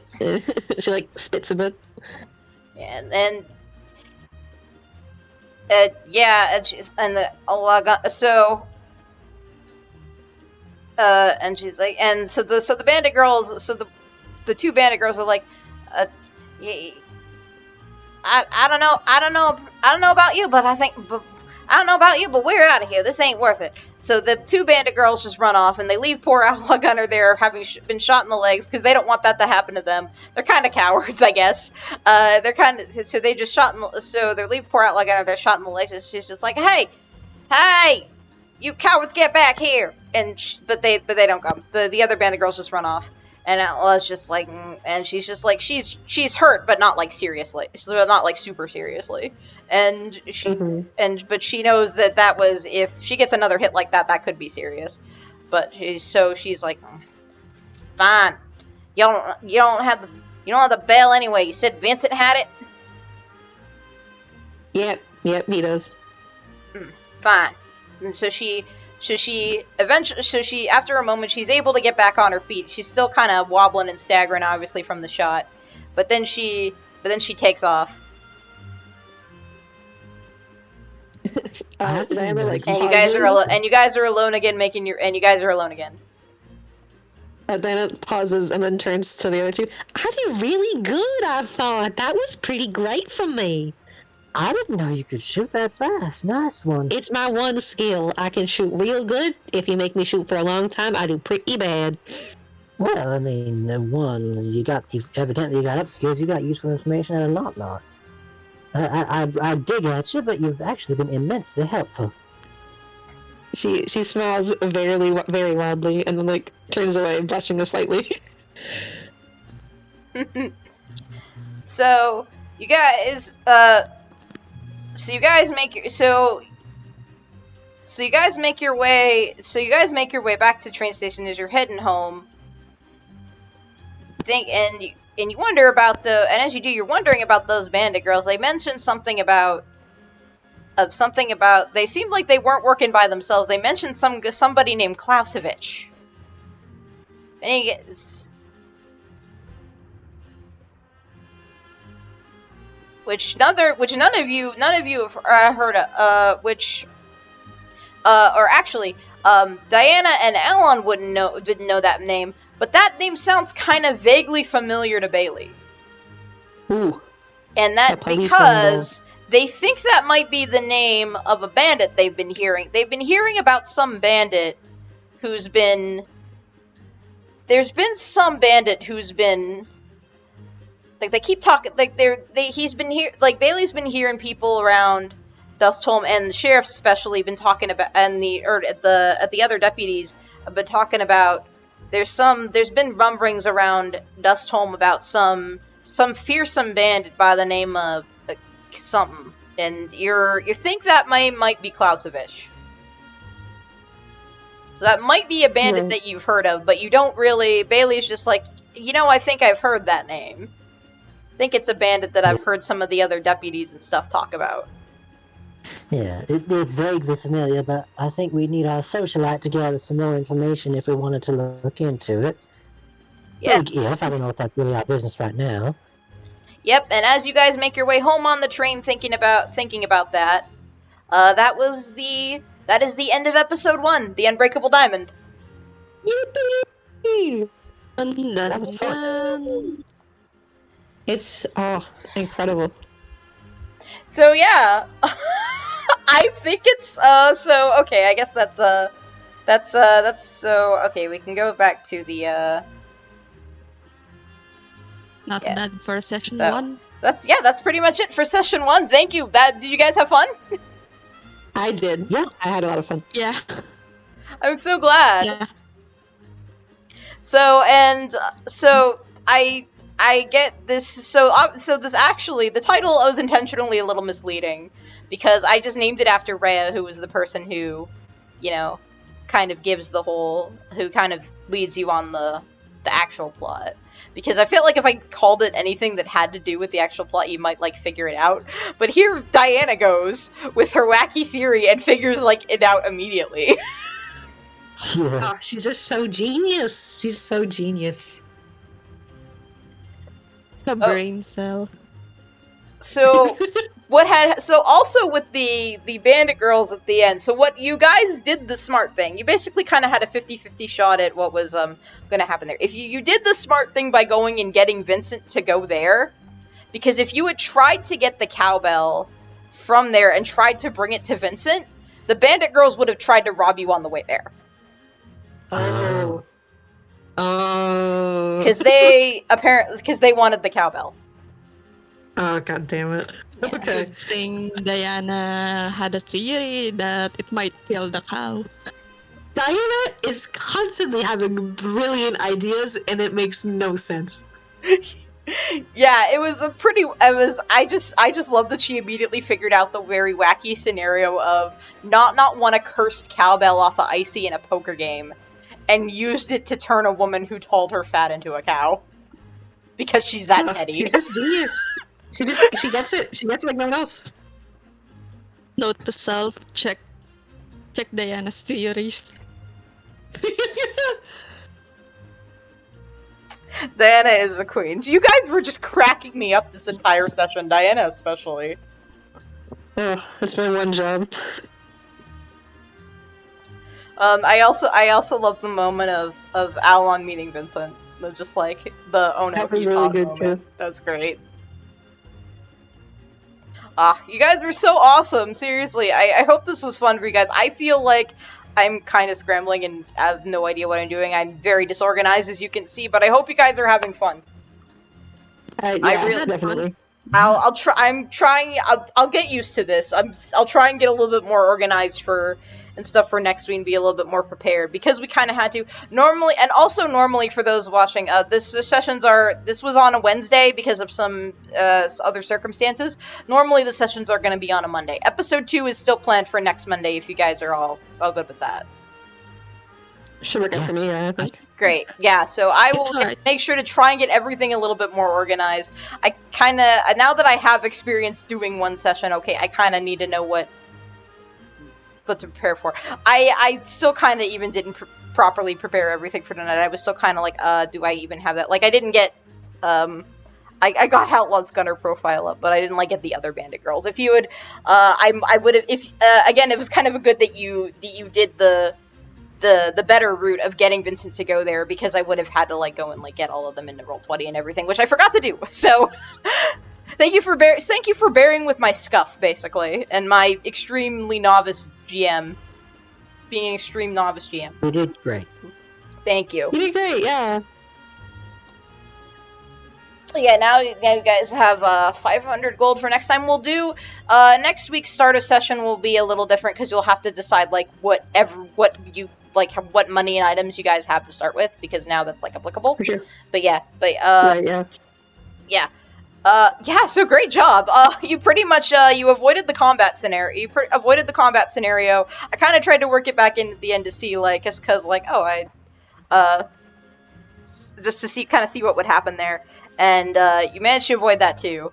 Because, like, it was obviously, like, you did the route that was, like, so that avoids it, and then in bringing it back, it's, like, it's now even easier to avoid, because, like, you just, they wanted to rob you for the gold, but then, like, you scared them off, and it's like, okay, that's not worth it. So good job.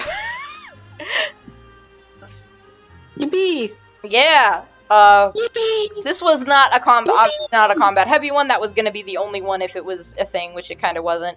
There will be others where there'll be more. I think next week is going to have more, like, next week's might have some more combats. This was more of like I figured we'd do something easy to kind of get us started, so do like a little mystery thing with this, like, investigation of figuring out what happened to Cassidy. So I like that. That's fun. yeah, tell me what you guys thought. I'm glad you guys had fun, but what did you think? Well, I like Diane. I love her. She's a I crazy queen. I just- love her. I love all you guys. Bailey is like I feel like Bailey's like the only sane one of the group. Like Alon is Alon's kind of a weirdo, but they're very wholesome. Alon's a very wholesome weirdo, but they're kind of a weirdo still. Diana is just Diana. Yeah, Chaos I like incarnate. I like that we started off almost immediately having Diana and Bailey, like, passive-aggressively snipe at each other. Yeah. Yeah. I think that has to be a recurring theme, isn't it? she's just, oh god, I think, I can't even formulate my thoughts. I think as, like, a big, stupid nerd who cannot think about anything but this game at any point, this was just perfect. I loved it. It went great. Heart. I'm very happy you I guys wanted are to- satisfied. It didn't quite come up, and I may have them say it next time, I'm not sure, but the part where Vincent's like, oh yeah, that sounds like something I would do, like, laughing at the plight of a person being turned into a cow, because like, oh, old not. That I kind of wanted to have Bailey go to, Alan, like, yeah, this is why we don't, like, piss off the Titans, because even the nice ones, they don't really see us like people, you know? Yeah, like, Oh yeah. yeah, like, Vincent was mostly willing to go in and help with all this just because he was like, this is, like, the most interesting he'd heard about, because he's just been dealing with, you know, typical, it's like, oh, so somebody got robbed, or, you know, like,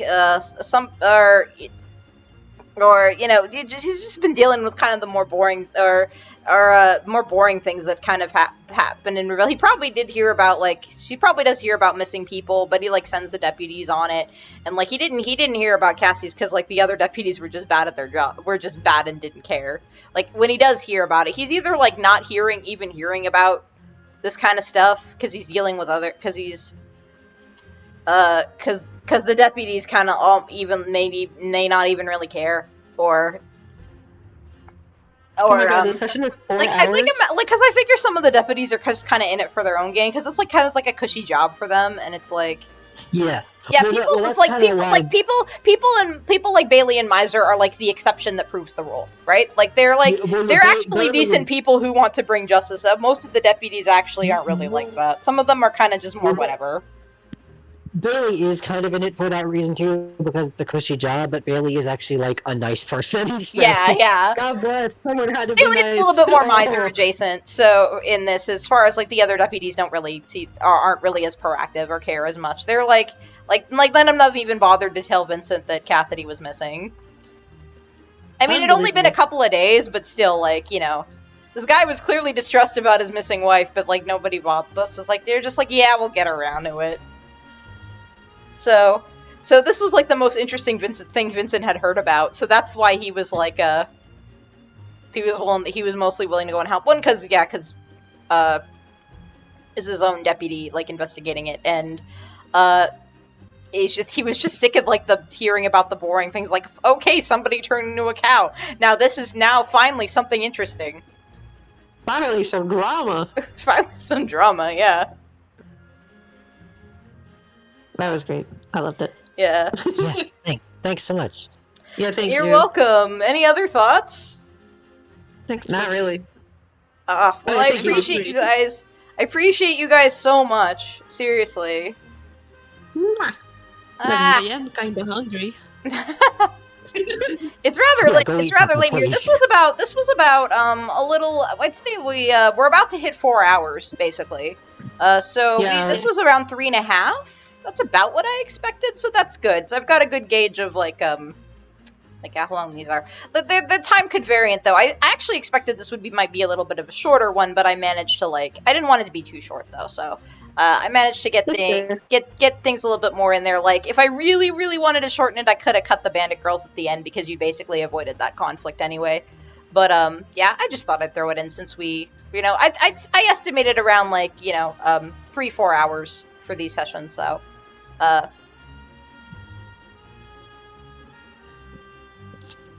But thank you all so much for being here. I am super glad you're enjoying this and having fun. I think it's only going to get better from here.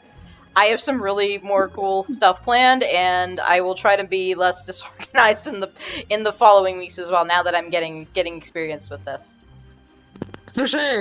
And you guys were just seriously straight up. You guys were just awesome. I just loved everybody's interactions with everybody. I love the Diana Not was great. Like, Oh, lovely. I think Not immediately picked up on what a chaos goblin Diana is, and she's just like, I'm into that. I think Yeah. I think Bailey in Zero as short as that was. Yeah, and Diana annoying Zero was great. That was amazing. It's her duty. It's her job. God bless. That was Everyone will be incredible. bothered Yeah. forever. Right. I did read I didn't do this when speaking of Zero, I did this for Rheya when because Rheya and Zero are NPCs we will see again. I thought They will so. come up again later. They're going to be reoccurring characters. And so I never did this, but so I'll do it now. This was the profile for Zero. The obviously again the artwork is a placeholder. It's not finished yet. Thank you very much, Ray, for the sketch in the meantime, and preemptively for the final art. But yes, the big deal is actually redacted. The name of it is redacted. So mysterious. But they do have a description, and it's Zero is an employee of the Scarlet Jewel Syndicate known only by the moniker Zero. When asked for their real name or any personal details, even by their co-workers, the only answer that anyone has ever received has been a cold remark that information is classified. Some are surprised to discover upon digging further that this statement is in fact true, as any official company records regarding them or their identity are inaccessible to the vast majority of SJS employees. Exactly when Zero became employed, how long they've worked for the SJS, and what precisely that position is that they hold are all things only those with the highest level of clearance among the Syndicate are certain of. God damn. Oh, wait a minute, I have a theory. Oh, a theory. Yes? Yes? What's the theory? What's the theory? Is Zero like proto-Zesselvensha? I can't say. Oh. Oh. Oh. Hands in the air. Oh. I hope. I think they are silly. Yeah. That's all I gotta say.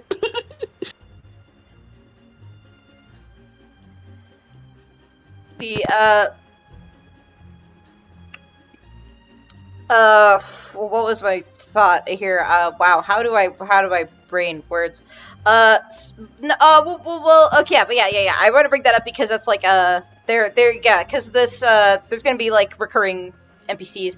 We probably won't see Butcher Cassidy again, but they were just kind of for this session. But there is some recurring NPCs. Rheya and Zero are two of them, so we just wanted to Let's see. bring that up. Yeah, so. Goodbye. That's also why Butch and Cassie were just like generic. I just use like a generic Rivayle NPC art for them. Meanwhile, Zero and Rheya get their own artwork courtesy of Ray. Thank you so much again. I love the designs that you're doing for them so far. Even though Zero's not finished yet, I like the direction a lot.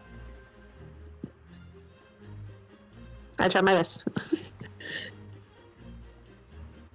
It's funny. We have an equal rate. No, hold on. Yeah, we do have an equal ratio on your stream of art made by you and art made by me. Because I made your avatar and Diana, and you made Bailey and. Oh yeah, I guess if you count the art that I'm using as like the reaction PNG, yeah, I guess, because you're drawing you're drawing Diana, Rheya, Zero, and my reaction PNG, and then I did Bailey and Alon, so.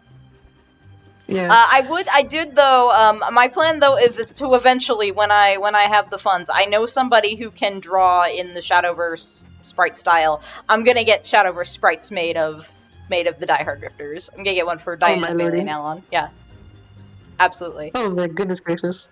This person that I know also, they says they're not great at drawing male characters, but like, you know, Bailey's an NB, and so is Alon, kind of. So I think that's probably gonna be fine. It'll all work out. Smile. Yes, thank you guys so much again for this. I'm just very grateful. You guys were awesome. Thank you. I know I've said that already. I feel like at this point we're just kind of rambling about things, but I really just am that happy and grateful that you did this, and yeah, thank you all so much. In episode 2, what did I call it? I forgot already. Let me look that up. Episode 2. It's gonna be, I figure I should not ramble on too much longer because we are past 4 hours now. This is gonna be a long, VOD to upload.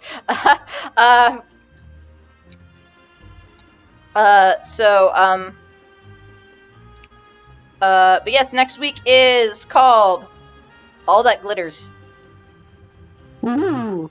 Episode 2, All That Glitters. It will be Monday, July 9th. No, 10th, sorry. Monday, July 10th. All That Glitters, episode 2. I hope all you lovely viewers, thank you to all the lovely viewers, anyone who's followed or subscribed as well. I appreciate it immensely. Sorry we can't do a whole lot of reacting to chat and stuff during the session, but we vastly appreciate those of you who are coming to watch this, to come to watch it streamed live. Any comments and such that you leave is awesome. We just seriously appreciate it. It's so great. I'm so glad I can do this for all of you. I'm glad for it for the folks, the players, and for all the folks at home. So thank you. Infinite thank yous. Yes, thank you. I will see you all next week. Both the players and the folks at home. The lovely people out in Twitch land. Or YouTube land if they're watching this VOD later. On Monday, July 10th, episode 2. Provided we don't have to do any delays again. Hopefully not. Hopefully we can get the consistent Monday schedule going. Yeah, and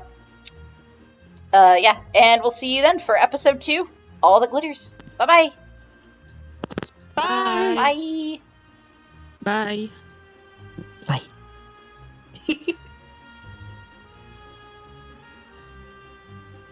God, I'm hungry. Yeah, go play Get some something. food.